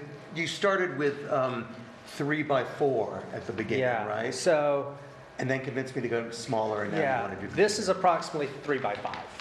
We don't want people stomping on their brakes to read the sign and causing accidents. Yeah.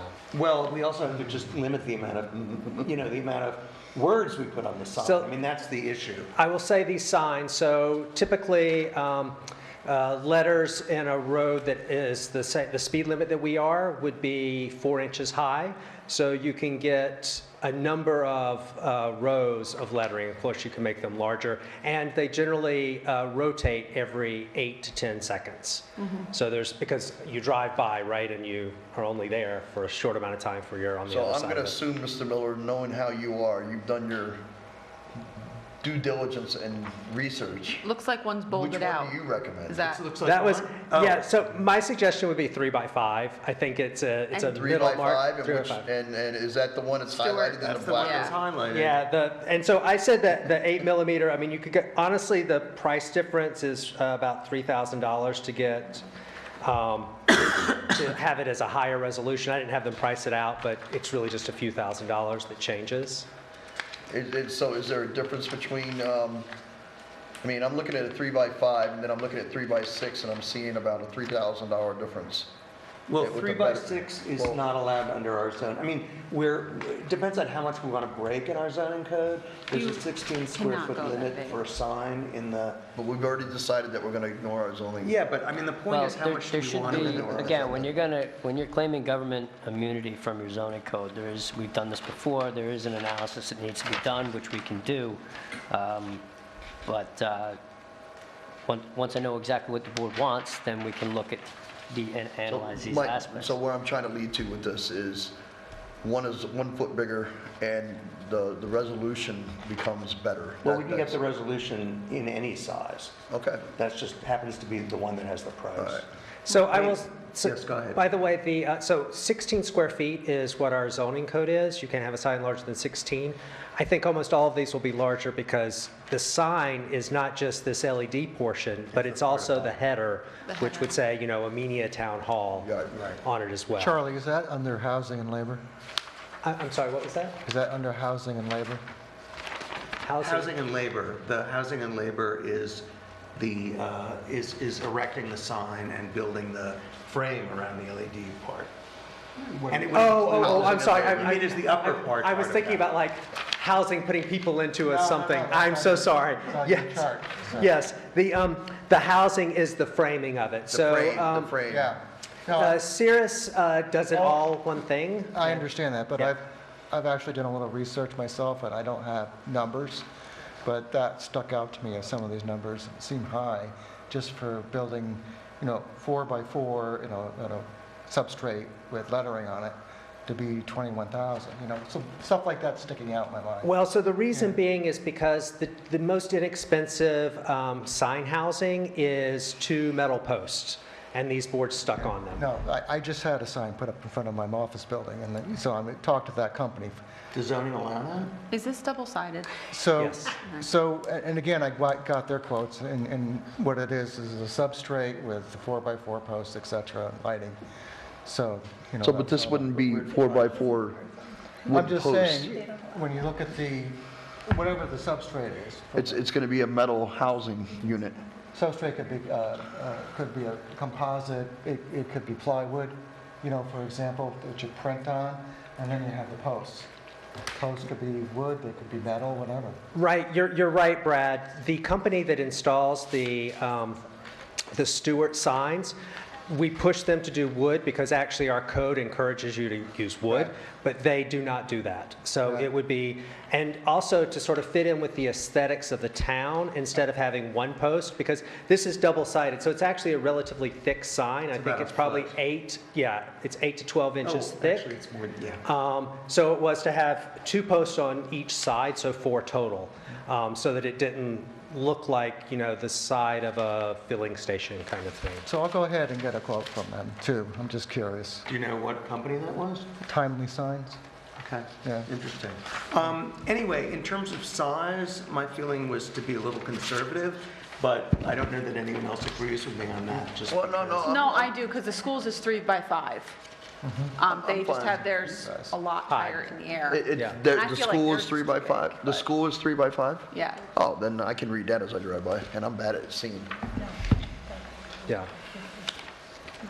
I know they had a problem with it being too bright at first, they didn't. I mean, no, I think it's too big, actually. okay. I mean, I really thought that we could get away with 2 by 4, especially because we have to have the other piece at the top, and then at least we're kind of within the zone of what zoning allows, even though we have an internally lit sign, which zoning doesn't allow. But I would do 3 by 4. I don't think I'd go smaller this way. So the only thing I would say that you might want to consider is the aspect ratio, because a 3 by 4 sign will be very square.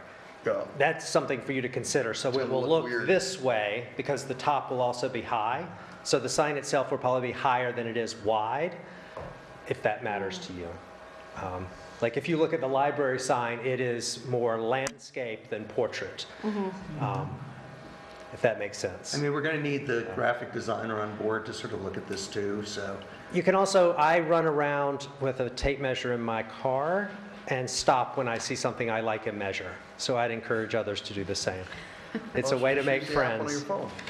Sorry? Just use the app on your phone like I do. You can use the app on his phone too. I'm old school. Okay, so do you want to So make a is this like a decision? 2x4? What? Is this like what a 2x4 would look like? Yeah, I don't know, Charlie, That aspect image? ratio is a, there should be Is that 3 numbers by on 6? that. It looks like. That's, Standard television is 16 by 9 or 3 by 4. So every television you have now is 16 by 9 aspect ratio. That's what it would look like. Repeat that so everyone else can hear it. So Ken was talking about the aspect ratio. So a normal widescreen TV is a 16:9, which is like 2 by 4 versus a square aspect of 3:4. Okay. Are there any other questions around the signs? So both companies are relatively similar in that there is an online platform where you put in the programming and you can, however much content you want in there, how frequently it cycles, its color, its brightness, when it turns off, when it turns Who's going on. to be responsible for updating this? Well, Well, we're going to have to assign people in town Yeah. hall. I mean, right now, we do the website, but this is going to be, we're able to put stuff on this that stays up for when the thing is actually, going to happen and then goes away, as opposed to the website, which isn't quite that, on top of it. So, was that, it sounded like, That was it. I think we have to discuss it more, right? Is that, yeah, I mean, I think we have to is that the impression I get? Councilman Revillard is going to check on costs? Yeah, we should have three quotes. Don't you think that's pretty routine, right? Yeah, sure. Yeah. Okay. That project would have to be bid based on these cost amounts, unless you're buying it off a state bid somewhere. Charlie? Oh, okay. All right, well, that is all of our discussion items, thankfully. Whoop, what? State bid? He was asking a question, and Were those state bids? were these state bids? The prices? I don't understand that. Yeah, I don't imagine Because state, this seems a little He obscure for reminded us state that we have to bid it out, so This are would about, these state- just because of the cost of on this. So I don't know if these are coming off a state bid or if we're going to go out to a bid for it. No, they were, we had a scope of work that we sent out for it, yes, which we can put out. It's three different, so those pricing are three different elements. So there's a electrical, there's the actual product, and then there's, yeah. Yeah, I think once we figure out what you want, sign-wise, then you just put out the bid. Okay, thanks, Charlie, this is hugely helpful. Okay, so we actually have resolutions. So, Yes? What? Oh, I thought you were about to say something. yeah, I'm just, I don't know. Yeah, I don't know. I gotta wait, I think. I'm sorry, you have to wait for what? Because it's resolution time, and I'm surprised that we're gonna vote on this right quick. It is resolution time, no one can deny. Okay, so,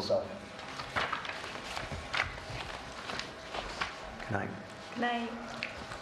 Okay, so the first resolution is, what number? Resolution number 114. 114, okay.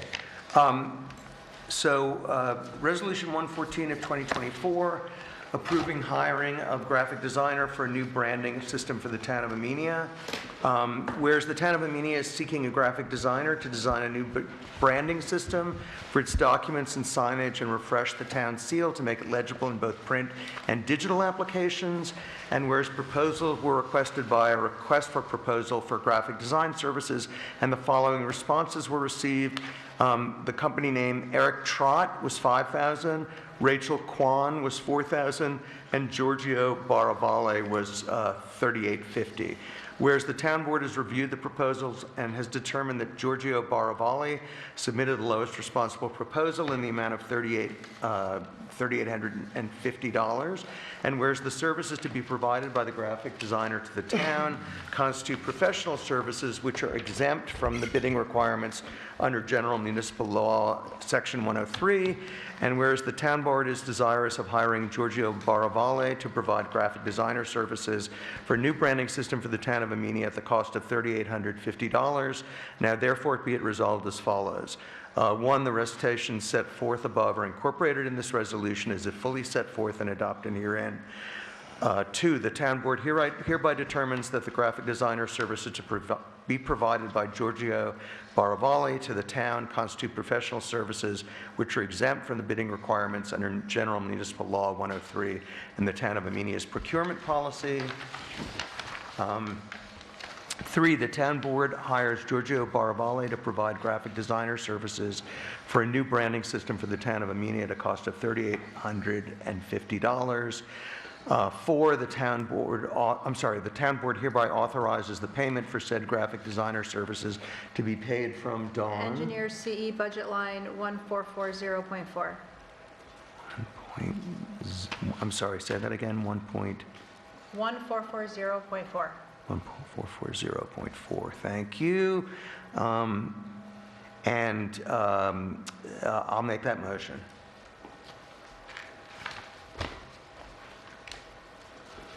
I'll second it. Discussion? Sure. Mr. Relabard?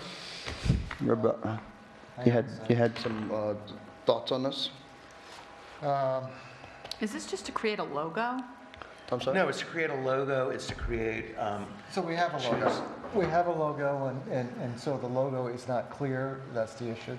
No, that's not just the issue. One is that it's completely useless at that scale because you have no idea what it is, because there's too much stuff jammed into it. So where is... Second of all, what? How is that logo, I mean, how is it stored? Is it a PDF?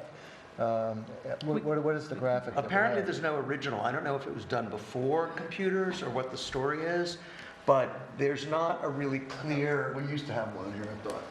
So is he just being asked to recreate this, or you want something new? I think that we should do something new, but I also think that we need letter type for signage and for future stationery. Not that we need to change anything now, but it would be really nice if it was consistent as opposed to kind of, So there accidental. I guess let me restate that. So my question is, do you want a whole new logo for our town, or do you want to recreate our logo so it can be used in other venues or for other purposes? I mean, I prefer a new logo because I think that one doesn't work at that scale, and we don't have an original of it. Right. So I think there's two things that we have to discuss. Okay, what are the two things, Brent? So I'll restate it again. Do you want to recreate a whole new logo? And because that's one thing. Yep. And the second thing is that do you want to make it, the branding of it larger or whatever for different, like a sign or on the website? We need it for like, we first of all need it for the LED sign. Right. But we also need it for other signs in town, like something at the rail trail directing people into the downtown. And potentially other signs. So I think it'd be really good to like make them all consistent. So we would have to talk about whether or not we want a whole new logo.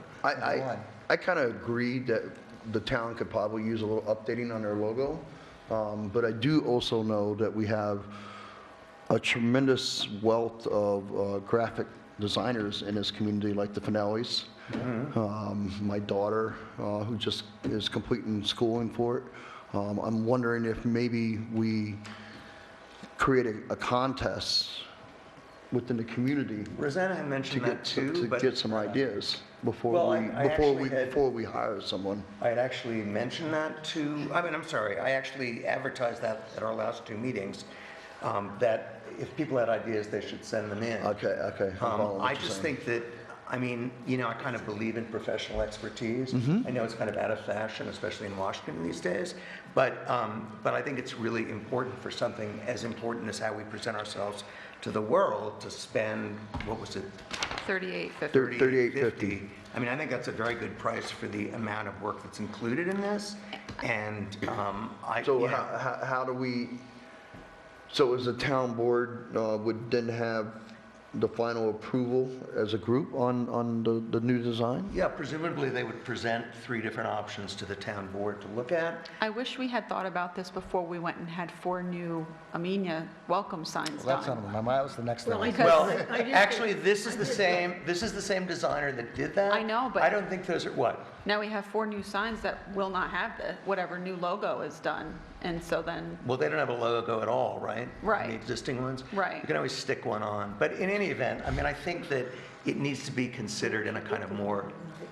Charlie, do you have something to say? I was just asked to reach out to people, and so what I found was that there are a number of towns who have held contests for people to, this is, by the way, not a logo, it's the town seal, so we should just be... Yeah, thank you, you're right. So our town seal now has a couple of different elements in it, which is very difficult to read at a small resolution. What happened with most of those towns is that they asked people to submit something, there was a committee that chose a design. That design then had to be refined by a graphic designer. So if you decide to go that route, which I think is great, if you can get people to do that, you will still need a graphic designer to lock up that design. Right, Yeah, to finalize exactly. it, right. And so I think that the idea of this is also, we don't really have anything with our town seal, but, so there's the town seal, there is the logo type, which is the font type that's used around that, and then there's coloring schemes, which we currently don't have now either. So, that's it. At the end of the day, I think this is a great idea because I do believe it could use a little updating. It also might encourage us to rewrite some of our forms that are not very clear, like the building forms, for instance. Not that we all have time to do that, but I just think that this has looked so haphazard for such a long time that, you know, a lot of the stuff that now we can print it from the computer, but for the longest time, those were all just, you know, the 40th, 50th, 400th generation Xeroxes. I struggled whenever I created the Amenia Recreation banner. Right. To figure out how to do it. And if we do this, we'll have that information like as, as JPEGs or whatever the hell we need for using it more widely. Did you look at the designs that I sent you? No, did you send them to me and I did, missed twice. them? Oh, Jesus. Okay. No, but you said that we got it. Gary Finelli is very talented, and, and I believe that we should have submissions for the design from town, because I think it means more if it comes from the town and not from somebody from the outside looking in. So I really think to kind of show the heart of Amenia or whatever, that it should be something that comes from the town. So I think we should look at some of these people. We should open up people to actually submit designs. That top design up there, that's what I had put on the recreation. Right, but it just came from Dutchess County for all of Right, I was just looking for it. Right. So I guess I had a question before too. Will the town seal and the town logo be one and the same? That's the way we've been using it. I mean, we've been using the town, I don't think it makes sense. That answers what Charlie brought up. That was my question, so. But yes, so they have to be the same, and I think Rosanna's point is well taken. And the contest idea, I think involving our community in this is important, and I would like to see that. I certainly would know people that are graphic designers and friends, and like somebody said, we have them all in our community. Is there a rush to do this right now? Well, we kind of need it on the LED sign. I don't know that it's so, that's going to happen so quickly that we couldn't have like a few weeks for a competition that we would announce all widely. So if we all know somebody, so if we all know somebody, we can ask, and we'll come back and have a decision. How much would it cost to put it in the newspaper? And the Millerton News. Or do we have to do that? I'm not going to quote for them the exact price of a legal ad, but we do legal ads every meeting. Okay. So that's easy. Right, but yes. Would you like me to put together some guidelines around a competition for this. We have a number of elements in our town that are very historic and possibly could be incorporated, and so maybe I can put that together for the board to look over and maybe, approve and issue for a competition and a deadline and something like that. Would that be helpful? I think that sounds great. Don, could you share whatever we have in a group email to the members here, what we have for his current seal? Wait, I'm sorry, share whatever we It's have. on all of our resolutions. I know it's That's very what I difficult to have. see. I found, The sealer that I have Yeah. is, unfortunately, I don't have the original PDF of the sealer when we ordered the sealer for the town clerk's office, but Yeah. one of the things I was able to do actually for Leo is I pressed really hard and I did the pencil thing to Yeah. kind of give them an idea of what it is. So that's what we have what it's supposed to between be. that and the, So I can or- you can take a picture on even your iPhone or something and then stretch it and make it look, so at least you can see it. Yeah, I mean, there's things that we can do with what we currently have, Yeah. but if we're talking about reaching out to those that are possibly watching tonight, I mean, if anybody ever wants to come into the town boardroom, I mean, our history is here and Yeah. it's sewn. So, I mean, for those that don't know the history of Amenia, I mean, there are some very important historic spots that mean a lot to folks, and they have been incorporated within the seal. Yeah, You I know, just think that if each one of them is part of the seal, it's completely incomprehensible. It's going to be incomprehensible. On No, a I think what we sign, should do is have a list of the possible, Fountain Square, Town Hall, the school, Indian Rock Schoolhouse. And in that, we should have a list of possibilities and have people choose one of those. So I know you guys don't necessarily like Facebook, but whenever I put out a poll, I call it Facebook. Facebook. When I put a poll out on community pages, I probably had roughly 75 to almost 100 responses. yeah, I don't think we want to do that. I mean, I think it's just, I don't know, I just think we don't want to do, what kind of poll? I mean, after there's a design? Yeah, After people do designs. After there's a design, or, we put it out to the community, hey, what design do you like better? So the email that I sent around with the graphic designer information to the town board earlier, in that scope of work that was sent to all the designers is a JPEG of a high resolution, as high as we have, of the current town seal. So you can open that and you can see it.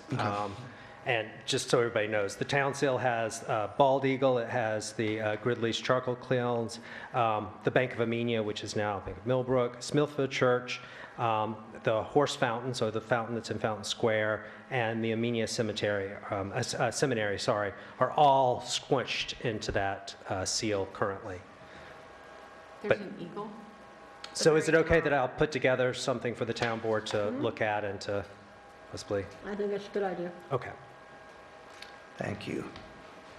Okay, So that resolution's been motioned and seconded, so I still need to call the roll. So it's in terms of who the Unless graphic the initial person who made the motion, We can't table it. well, unless the person who initially made the motion wants to now withdraw that motion based on what we've just discussed. Yeah, otherwise it's going to be, Who made the motion? You, Was that me? Yeah. it's, Or you can vote on it. or you can and vote, then- and if you vote nay, it fails. Why don't you just why don't we just withdraw? withdraw when we do it? I think. Okay, but no complaining about how long it takes to get things done, that's all. After this, I don't want to hear it after we spent 11 months on the cannabis. that's why I said it. So Okay. what are you doing? I can withdraw that, sure. Oh, I knew that was coming. So predictable. That was a Okay, good- so that was, all right, that was 114, or is that 114? If we withdraw it, we put it in a different sequence when we do it when it comes up. I assume we do when it comes up. Unless So they the next one will be 114. it's withdrawn. Okay.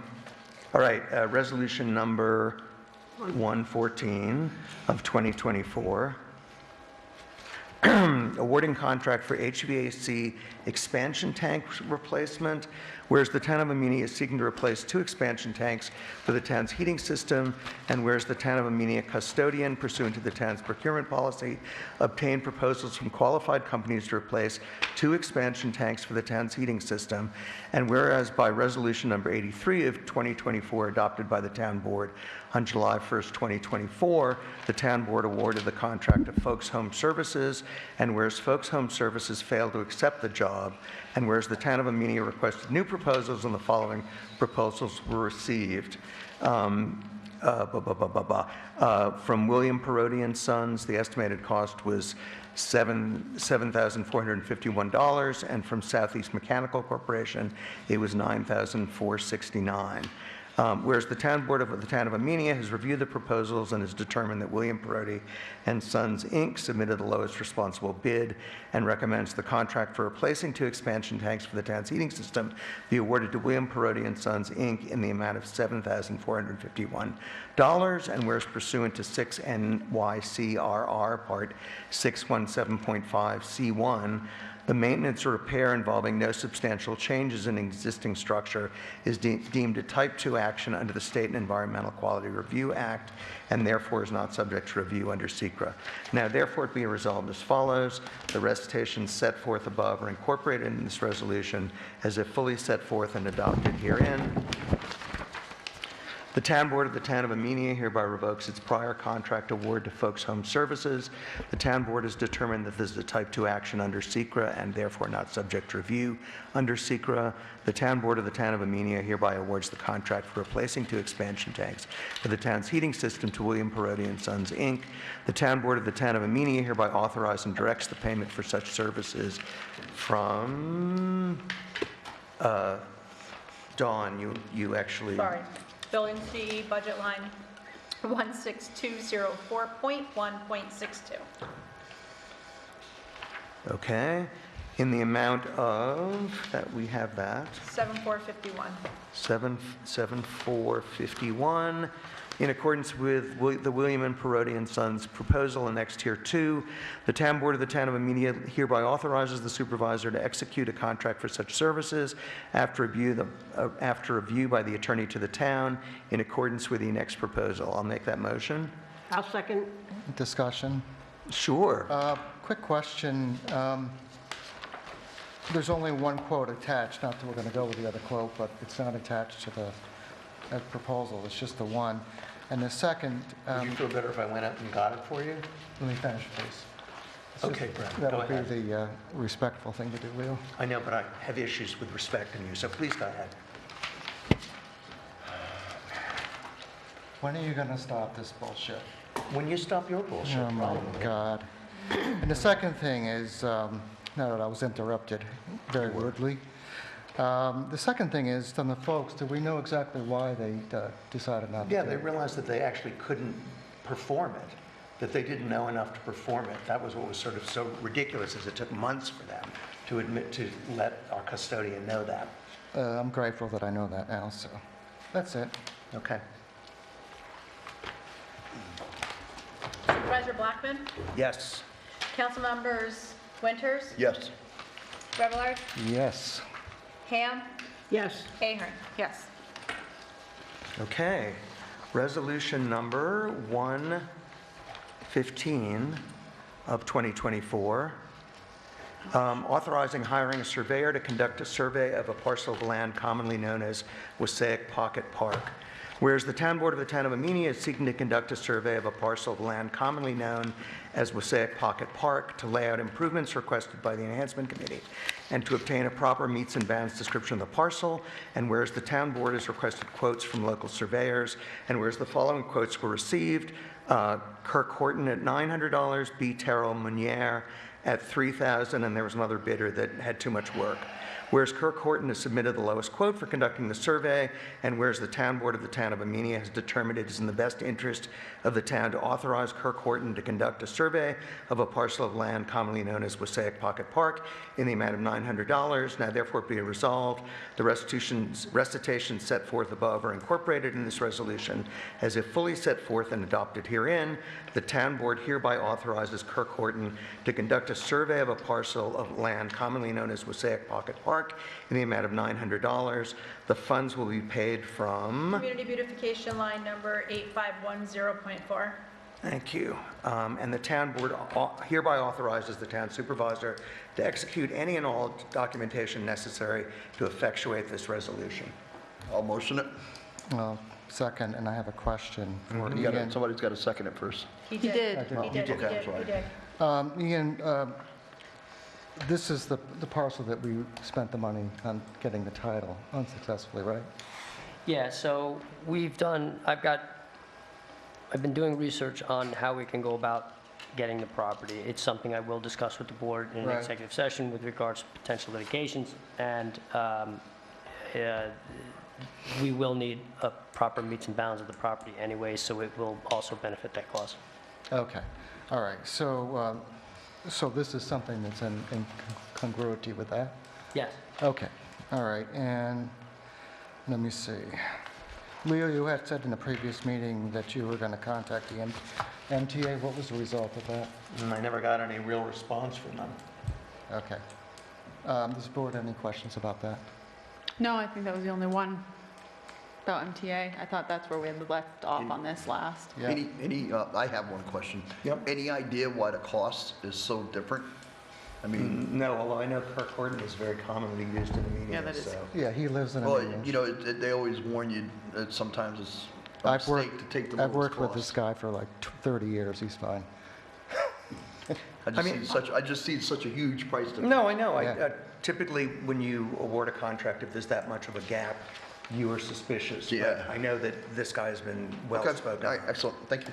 He said Okay. he had done a lot of other surveys around there. Oh, I see 3,000, Oh, and I actually, see that may be 900. why it's most expensive. He said he had surveyed the Lantern and other properties, so he already had some. So you already had some in his waypoints? computer, yeah. All right, gotcha. Supervisor Blackman? Yes. Council members Winters? Yes. Revlar? Yes. Ham? Yes. Ahern? Yes. You want me to read the next one? It's a long one. Is there another one? You got to do the transfer. We have to funds? transfer. Oh, the transfer of funds. funds. Yes, that would be We lovely. have to pay bills. All right, resolution of, did we finish the vote?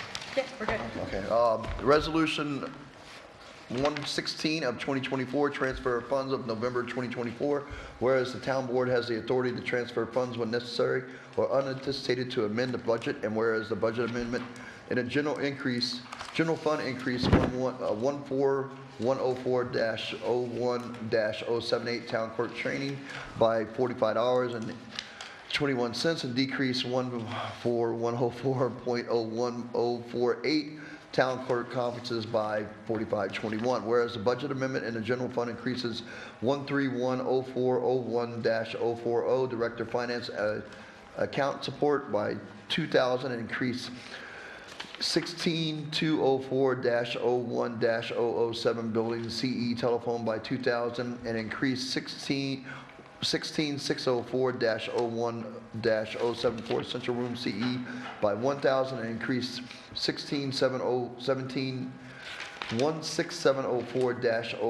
16704-01-061 central print mail legals by $1,000 and increase 34104-01-062 fire protection CE maintenance by $1,000 and increase 54404-01 ambulance CE by $283.20 and increase 8020401 planning CE by $1,000, decrease 19004-01-049 special items contingency by $8,283.20.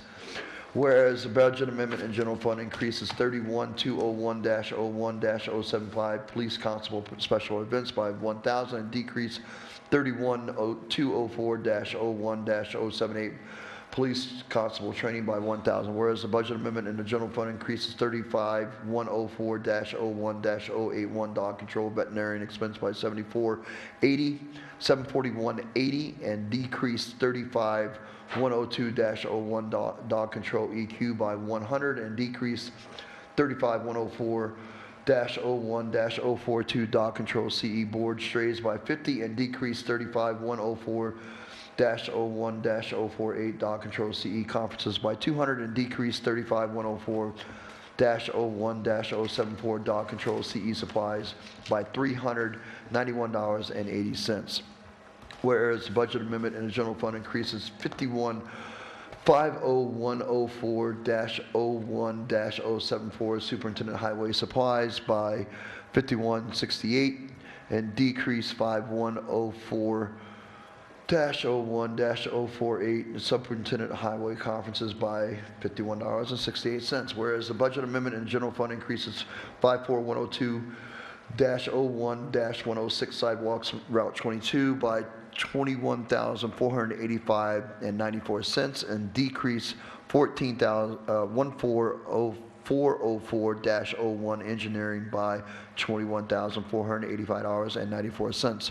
Whereas the budget amendment and general fund increased 2705-01 gifts and donations by $19,300, and increased 71104-01 Amenia Park CE by $19,300 for donations from Amenia Wausau Community Organization.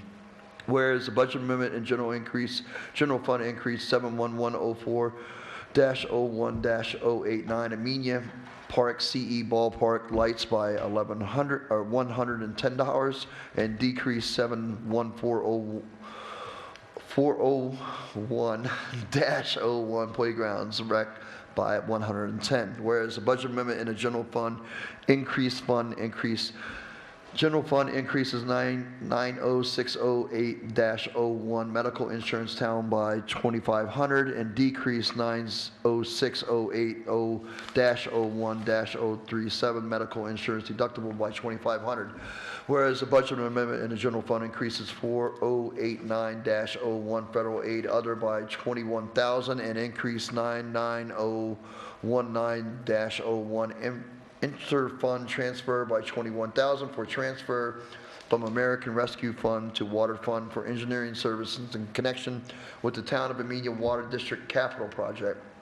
Whereas the budget amendment increases 51104-03 general repairs in the Highway Fund by $8,100, and decrease 51424-03 snow removal by $8,100 for tree removal.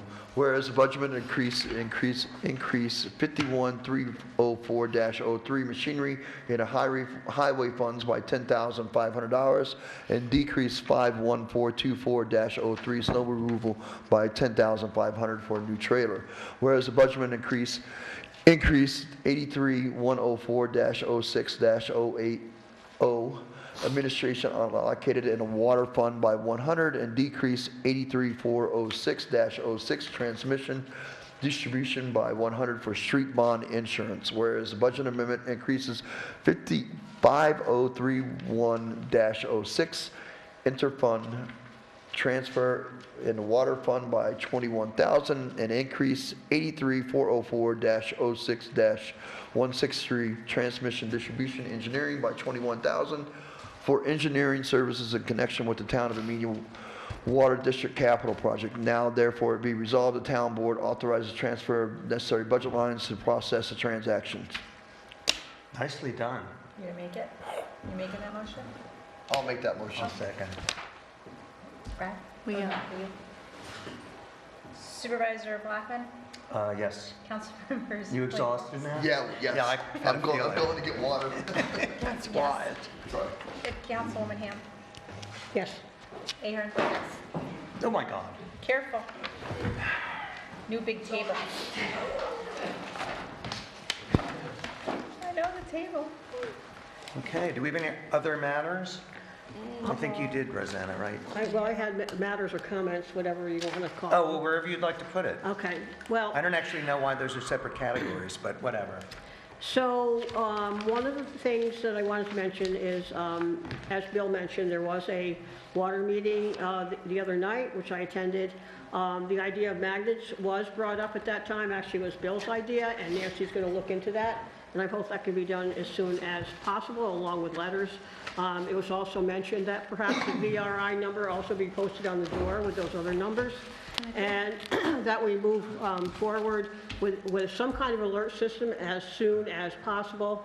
In the meantime, Nancy, I requested that Nancy generate a report from her software that lists the names of the people in the district and the addresses and their phone numbers. She says she has about 80% of the phone numbers, so I would, myself and some of the other members of the Water Committee will reach out to the people whose numbers are not there, that we can at least get that together, so when we do have an alert system, the numbers are all available. Number one, and number two, if something should come up, maybe we can do some calling or texting ourselves. So, because it's really important. I mean, there were some really bad situations when the water was turned off without people knowing, like some, I won't even go into. So anyway, there was a problem. The other thing I wanted to mention is in regard to the BRI number on the door. The other thing that made people frantic was they were not able to reach anyone. And I mentioned this before. People have said that they called every number on the list that's on the door, that's on the website, and could reach no one. So I would suggest that we do have a town cell phone, that perhaps that number be posted. I know that Mia, the animal control person, I did reach out to her. She is fine with her number being posted on the door as well. So I think that we need to do that. On the door and presumably on the website, right? Website or the door. I mean, there's numbers listed on the door. Right. So a lot of people don't access the website, don't have computers, and you would be surprised how many people come up and look at the numbers on the door. Really, in an emergency? Yes. Okay, well, it'll be nice when we So I think we need to do that. The other thing is, the other day I did my required sexual harassment and violence in the workplace training. All employees and full-time, part-time, seasonal recreation employees, volunteers, and all elected and appointed people are supposed to take this course. There is another one given if you haven't done that for all those on the boards and people here. December 10th, there is one at 9 a.m. for sexual harassment. In the workplace violence is at 10 a.m. And one of the things that they mentioned, and they gave some really scary kind of scenarios and things that actually happened. I really think, and this was brought up before as well, that we need to have a security audit done and see what we can do to make the building more secure. Because she said, one of the instructors said, she said, would you believe, she said, that I went to places where people have full access to the building and nobody watches them. So, I mean, I think that we need to, I'm not saying lock the door, but I think we need to look at the building and see what we can do to make sure that people that are here and visitors that come here are safe. And that's it. Okay. Is VRI's number already on the bill? It is on the bill? Okay. It is also on the bill? Well, I mean, we could also add to the bill that that's a number to call in an emergency, in a water emergency. It is the number. No, but does it say that on the bill? Is it clear that that's? That's like No, an emergency call. No, Yeah. I don't think it does say it that. might be a I think the number is there because it's, but I do not think it says to call Okay. an emergency. That's why we want to do the magnet, because people, I mean, once you pay your bill or not, you toss it away, you put it someplace, and so you're not going to want to. So if they have a refrigerator magnet, it's right there. And I think it will alleviate a lot of the problems that come up with who's going to do what, and there are a lot of, like Bill said, a lot of chiefs, and I think we would avoid a lot of mess. Okay. And who's taking on the refrigerator magnet? Yeah, so Nancy's looking into it Okay. as we speak, and hopefully that will go out with a letter explaining the Okay. process. of what people need to do in case of a water emergency, and that will go out soon, hopefully. Can I just add to that with the water specifically? Chris and I were out front cleaning the pumpkins, and we were cleaning the front of the building, and I had a property owner come here, and they were a business owner.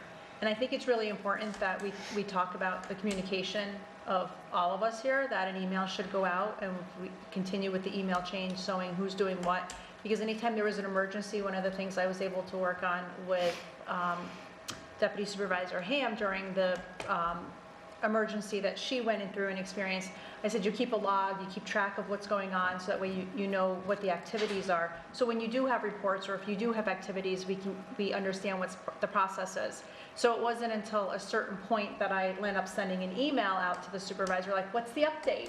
I mean, people were coming to the town hall on Saturday morning, and there was no update. So I think that, I mean, we all have our cell phones, we do all have email. An update like that, I think, is very appropriate and to be done timely.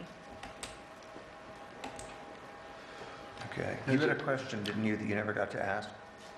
So, yeah, so is it whatever It's we that call it? time. Yeah, it's that town board comments. So I just want to go back to your supervisor report. Highway garage. Yep. Where, you said you were going to have a meeting, or you had a meeting this week. Can you give a little more detail on where we're at there, and when is the expected build date to begin? Because residents have been asking. Okay, the build date is August of 2025, next summer. So we're going to start. I'm sorry, the start of construction. Construction is going to start in August of 2025? Yep. Because residents have been asking me, and I didn't have a clear answer. Okay. And the meeting, this meeting was just about the site plan, whether there's a way to kind of lay it out better.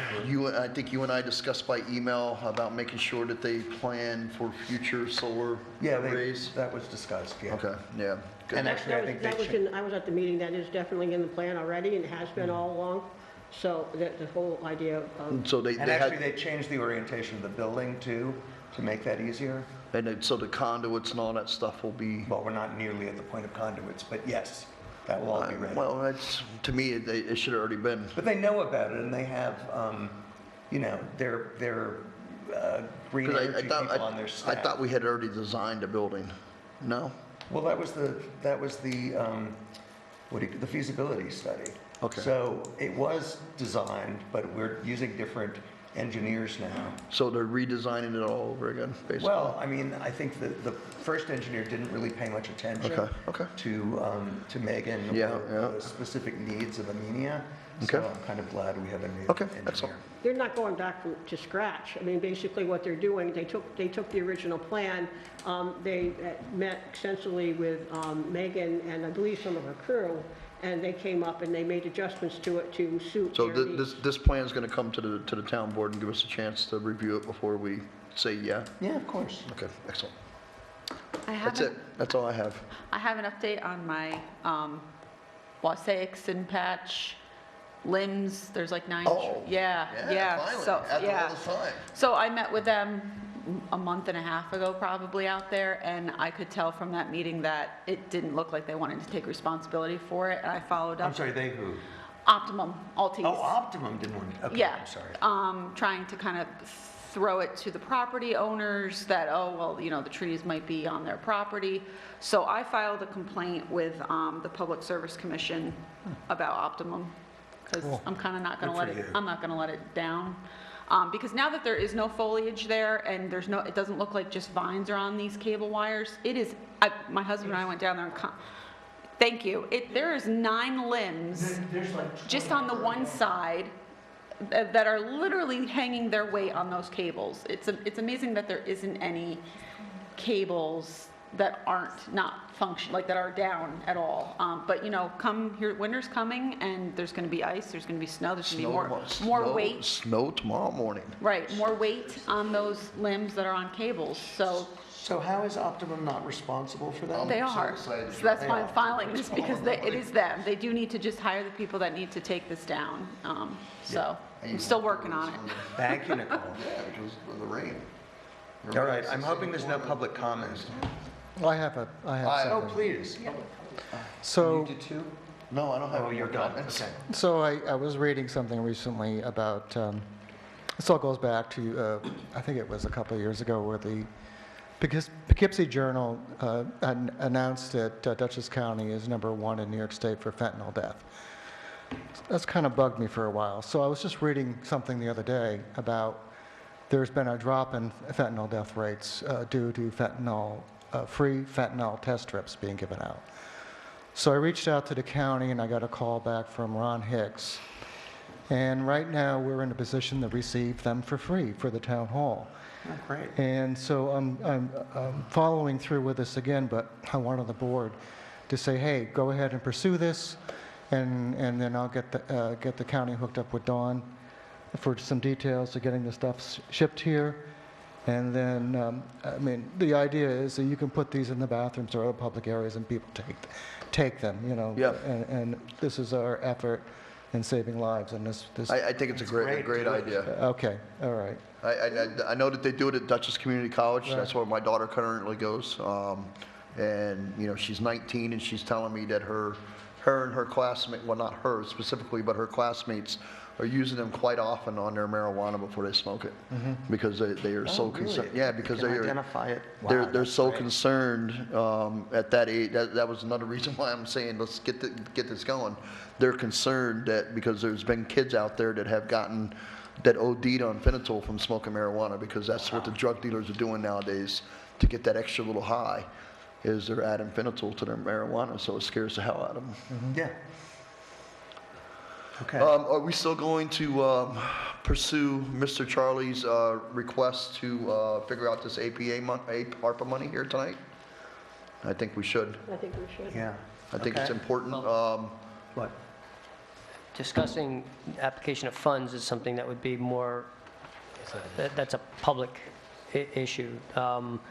The So we're still public on- meeting? we're still on Yeah, public I didn't know, meeting. I didn't know if you were going to go into executive session. No, we're still in a public meeting. I'm sorry. That's No, why we're inviting TV's Charlie still up. on, and that's why I'm trying to get Mr. Charlie to stand up at the. Come on up, Charlie. I have to get more water. The Yeah, contract, I leave that in. Well, this will be important for you too. that's not going to impact Leo, this Could you conversation. grab me a cup, Yeah, sure. please? It might, there's a couple down there. So during this time that we had our public meeting here, Bill Flood reached out too by email, and I kind of responded to him. I don't know if you guys seen that email? Yeah, I'll respond to this one. Yeah. Yeah, this might be also another good place. Did you see that email? Yeah, like I suggested. I was going to say, you that's the can- bottom of your three. Yeah, was With to, water you know, district. get a contract from VRI for Well, some I work. think he's talking about those immediately getting those shut-off valves. Right. Is that included under your water district engineer stuff? I didn't have a specific what it would be. It would just be some project, project that they could accomplish within 2 years. I personally feel that this would be a good spot to, Do you have an amount? no, he doesn't have No, an amount that's what yet. he's doing. Oh, he's getting us an amount. He's got to Yeah. get an amount. I mean, Yeah. it's not, No, it's, the shut-off valves Sorry are to be a really a little- problem. so, It's so. getting late. If he's telling me that the water district just put in 100, What did he say, I think 100? I think that's incorrect. so he's saying that the water district has like 100,000, is that correct? I think that's incorrect. All right, so I don't think these shut-off valves are going to be We don't know. huge costs. Yeah, the idea is to identify and sign a contract that ARPA funds can be used on so that we can use them. And I think, my understanding is that the Water Committee has recommended to BRI to install several shut-off valves in key areas throughout the system. Maybe that's 5, maybe that's 8, something of that nature. So can you just clarify your first two suggestions that are eligible is highway, garage engineering, and then the sidewalk? You kind of got into the sidewalk, and you were saying, because we have $318,000 to distribute. Yes. Are you suggesting that we throw $197,000 towards the sidewalk?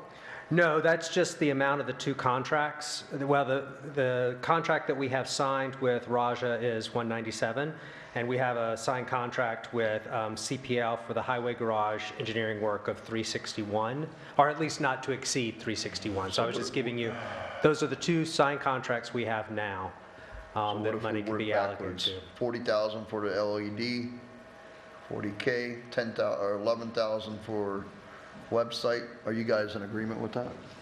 I don't. Those ideas? Yeah. It sounds to me like, well, maybe, do you feel like as a board you will be at a place to sign a contract for an LED board by the end of the year? No. I don't see why we can't. Why not? Okay. Well, we have to do, because the project is over $35,000, But $35,000. I thought if it was broken up in different parts that we wouldn't have to send it out to bid, or? It's combined No, as an you can't- overall project. Oh, okay. Yeah. Yeah, and I don't think that you'll be able to get it. Yeah, you're Out. probably right. Yeah, we wouldn't be able to get it out, so we need to Bids. scratch, we need to kind of Yeah. scratch the LED is what I'm hearing. Yeah. So. What about the I'm website? just I'm trying to use my The calculator website would be here. professional services, so that would be one. I mean, that's $10,000, So, $11,000. If we start with 318, minus 11,000 for, website stuff. No, oh, man, It's 307. I hit the wrong button. Minus 11,000. I'm gonna get it right here one of these days. Minus another 1,000. So now we're down to 307. What were you recommending towards the sidewalk? Well, so this is a question, the sidewalk project will need money from ARPA. So, I mean, in the budgets that we had worked around, it was between $100,000 and $150,000. So I just want to make sure that the board is committed to doing that project. It's been a long time coming, right? Yeah, I mean, I personally think so. We've spent a significant amount of money on engineering for that project. It's been in the works since 2020, I believe. Did or I at hear you least say, though, it's gotten bigger, though? It's gotten more complicated? Yeah, so what happened is that it has been rebid twice because the bid we got the first time was very large, and then the next one was a little smaller, and then we went back to Dutchess County to get our community development block grant increased to match what the bid was. At that point, Labella had not gotten a permit from New York State DOT, and so when we finally got comments back from DOT, their comments were extensive and required redoing several catch basins. We had to do a new massive survey of the spot, putting in a new sprit filter. There was just a lot of stuff that added probably $100,000 to that project, which is why it needs to be rebid. So what are you recommending? Oh, I'm sorry. Do you have something, Ian? Yeah, there's aspects of that we should probably be discussing in executive session because it has to do with potential contracts and potential issues with those contracts and litigation. So I think if we... Yeah, so what we have now is a contract for 197, and you could obligate $100,000 of ARPA funds to that contract, which is a contract to build the sidewalk. Is that what you're recommending? I would recommend that, yes. Okay, that's what So the question I was getting to. you're saying that we could go into contract, it's the same proposal, but with different contractor? Yes, you can change under the ARPA guidelines. Yeah, so you that's a can- no-brainer. Yes, exactly. Yeah, we should do that. All right, so now we're down to 207. Is that including, we're gonna save some money for the shut-off valves, correct? Well, no, we haven't We gotten don't there know yet. what that is yet. We can't even decide. We haven't gotten to that yet, but, so far, we've said 100,000 to the sidewalk, 11,000 to the website. Water district Notification operator. system. Yeah, that's a question. What's that? Water district operator and Well, so engineer. that's all question marks, right? So I think at this point, we as a town board need to decide how much we want to throw of ARPA money that's intended for every resident within our community, and we're going to dedicate it to specific couple hundred properties. Well, it is, So yeah, go ahead. if we use the original assumption of the highway garage engineer having $150,000 with what you had just mentioned there, that leaves $57,000 for the So water district. You're recommending 150,000 to the highway garage? For the highway garage, yes. That was kind of always our assumption that we'd use that kind of ARPA funds. I don't think that the So then that means valve 50 replacement project will not be anywhere near that amount of money, 57. So that would then require, and maybe Ian can opine on this, if there is engineering lines in the engineering report that Delaware is putting together that we could possibly, I guess, enter into an agreement with Delaware for that engineering work. We don't have to bid that out because we did an RFQ and we had a competitive process for that. Professional services. Yeah, and it's professional services, so double whammy. So if we could do the shut-off valves as well in that. Okay, well, we have a call with BRI tomorrow, along with Delaware and everything, and see if they have an idea. If they can give a ballpark of... So I'm sorry, but we can use the funds for the water district, even though the water district is kind of its own thing and has its own, is self-funded? Yes, these are not general funds. Our ARPA funds were allocated amongst municipalities based on their population. Okay. And their use, there's a lot of regulation around how they can be used. We claimed revenue replacement for ours, so that opens it up a bit, because if you've got $10 million or less in ARPA funds, you could claim revenue replacement. It could be done on a special district, it could be, you could buy an affordable housing. Yes, Okay, exactly. that was what I was concerned about. It's not whether we're doing whether we're doing Paul, illegal what's or the not. I balance? was just making a point that Well, I want to know whether it was legal. What's the balance left after that? 57K right now. So we got 57K in the balance. I just making a point that we're about to dedicate a certain amount of money that was given to the entire town. We're going to take that amount of money and dedicate it just to a couple hundred pieces of property. Well, it does, actually, the fire hydrants are probably important to a broad. Fire hydrant doesn't serve me any purpose out here on 22. I understand what you're saying, but I don't know why. I mean, we apply it to all parts of the community. The ARPA funds are provided to all parts of the community, whether it will be a district-wide or not.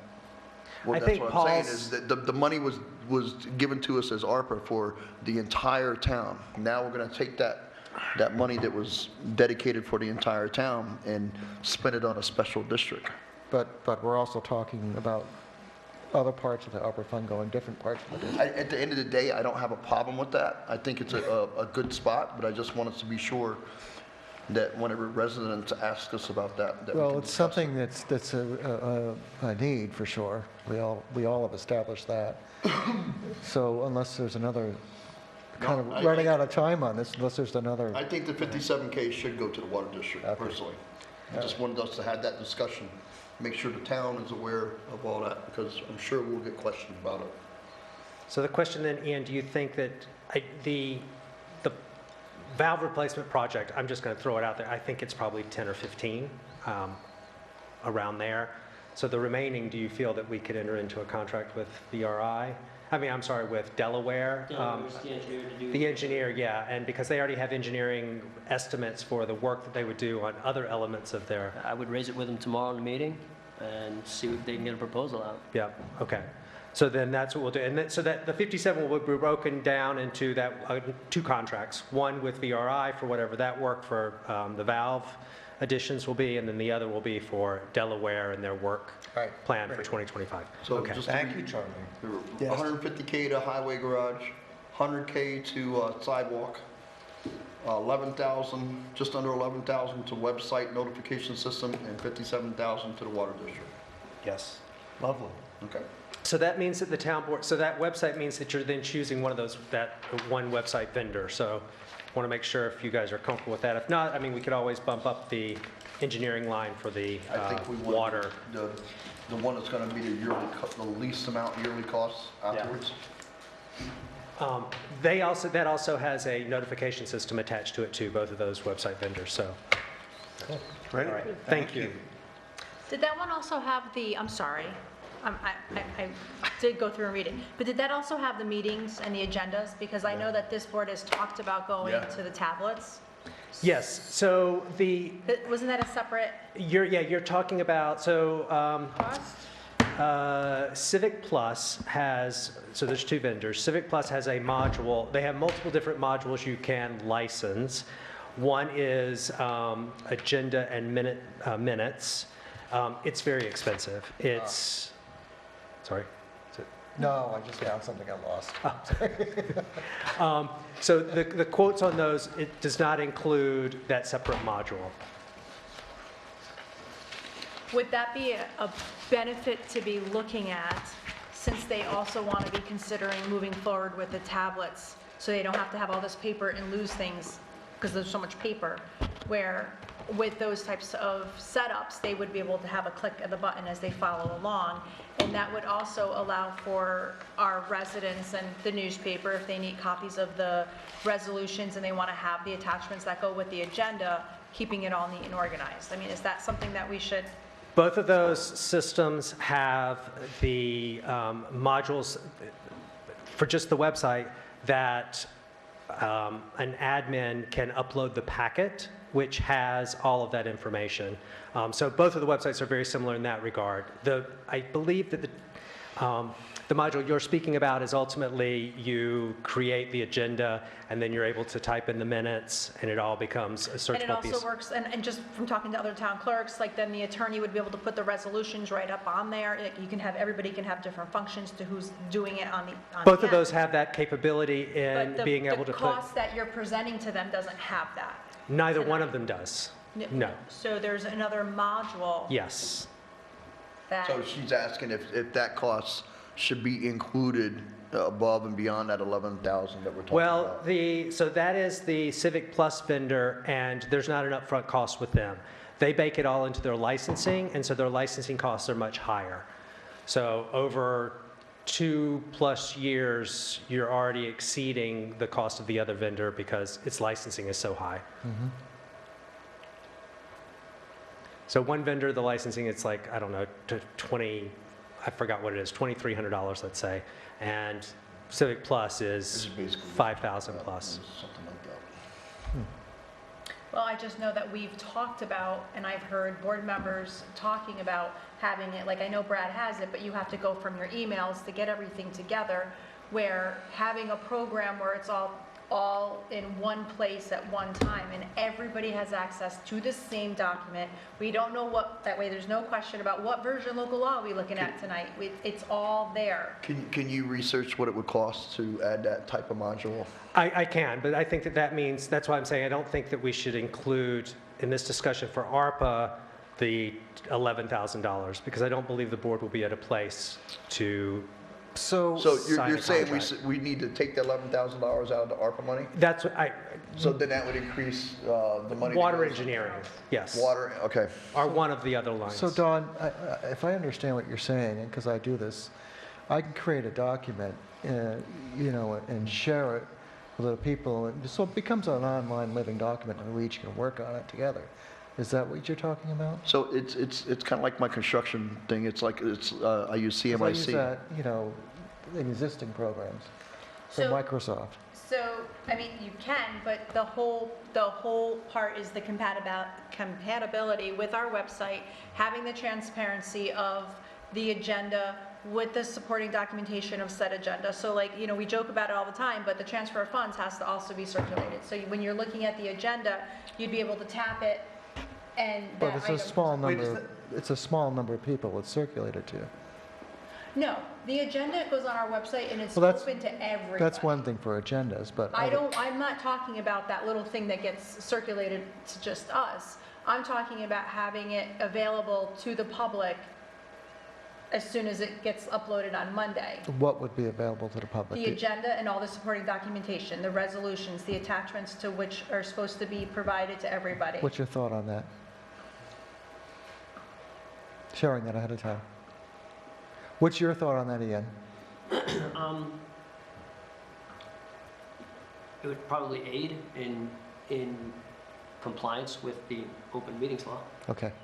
So what I was trying to give you an example of is, so you see all these listed contacts?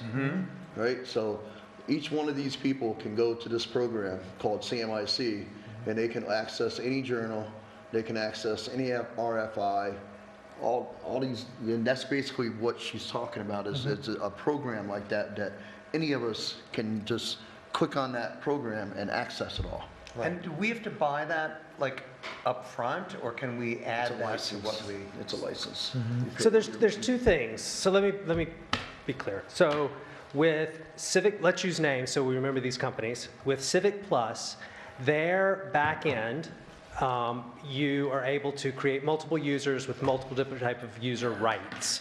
So you can have a user, Dawn, who can create an event, which is the town board meeting, and she can also upload documents to that town board meeting that all live in that little, calendar appointment. And she could give Ian or his firm rights to upload documents to that same calendar event. Town Web also allows you to do very similar things to that.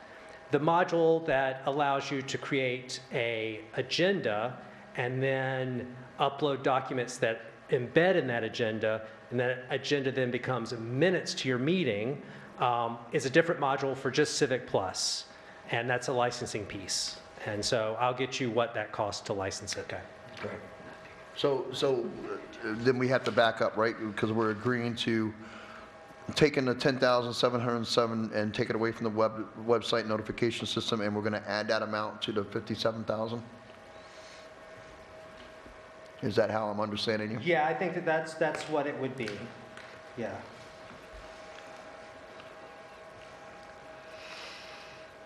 Charlie, do you have a guess about how much more expensive it is if we were to add that? Let me find it for you right now. And it's an ad as well for Town Web? Town Web doesn't have, so they are developing that, but they don't. The thing is, look, it's all about cost. Right. And so if you begin using that type of module, then it's a cost that never goes away. It only increases over time. Hold on one second, I'll give you. That's where they make all the money, is their license agreement. They Yeah, exactly. They love it. Procore is, in my world, Procore is the leading one, and they make millions. Sorry. It's basically giving ease of access to multiple parties from different platform or from different locations. I was also trying to take the approach of open meetings law and allowing it to be in a organized, transparent, easy way to read on your phone, on your computer, on your tablet. I know that we've had many conversations about different versions of various documents that sometimes get circulated. It's 5 o'clock, we don't know which one we're reading. You're bringing a printout, I'm bringing a printout, we don't know what's what. If we're looking to go to a electronic type of a format, how are we going to organize our electronic device in a way that we're all looking at the same thing at the same time so we can read it? The same thing that they can be looking at on the television. We can give Mike, so if he wants to have, maps and there's pictures, he can have access to it, and he can be able to, we can try to make us where we're all on the same cycle. And an easy way, if we don't want to talk about the town of Dover, I'll transfer over to the Weebutuck School District. They have their agenda, they have their resolutions, and it's all in a neat, flowing, easy to read and follow format. So I think that's what you guys were asking. I mean, what's the point of having a tablet if we're going to be having to sit there and click and follow along? Well, we'll email. Oh, I know Charlie sent me an email last night at 6 o'clock. So I mean, Dawn makes a really good point. The counterpoint to that is you still have to have a user that loads those up and replaces old documents. So if you're having a problem now with your packets, you're going to have that same problem even with a digital system. Like, we licensed PDF software so that town staff could merge PDF documents into one thing. Dawn doesn't do that. Nobody does it. What they do is they actually print off all the documents and then scan them all. So, it's a whole ecosystem. So we're just going to eliminate all this paper. Right. And there is a learning curve. According to what I'm reading, there's quite a learning curve here too for all the users that will use it. Right, exactly. I mean, that is the thing. Like, so if you're going to buy something for them that people then have to use, they're going to have to. Yeah. I mean, the truth is, like, you could get one PDF right now on your tablet or whatnot. Exactly. If somebody just merged all the PDFs. Like, it's a drag and drop. Right, and you can customize what you pay for too, according to the website. All right. So are we almost ready? I can make a motion to adjourn if we, do you have all the information you need from us about the ARPA? We have to go into executive session. I'm sorry. Gonna be quick, because I'm about to pass out, literally. As quick as it can. You're gonna have to stay awake if you're supervisor, you know, I'm just saying. No, I don't. Yes, you do. What are we doing executive Yes, session? we need to adjourn. A motion, We gotta make a motion to move to executive session. This is not working. You need to pay attention. What's up? The table. Leo? We need to adjourn, Leo. No, we need to go I into thought you an just said you executive wanted to session. do executive Is session. asking for No, I- executive session. That's what I yeah, thought. Yes. I don't know what the purpose is. I'm trying to get you so I can look at you. Okay. I make a motion that we go into executive session, hopefully briefly. To discuss I'll second the legal concerns with regards to the sidewalk project and the contract. Second. I second it. Paul, he did say it first, Brad, I'm sorry. Supervisor Blackman. Yes? Councilmembers Winters. Yes. Uh, Revlard. Yes. Ham. Yes. Ahern. The Yes. time is now 9:56.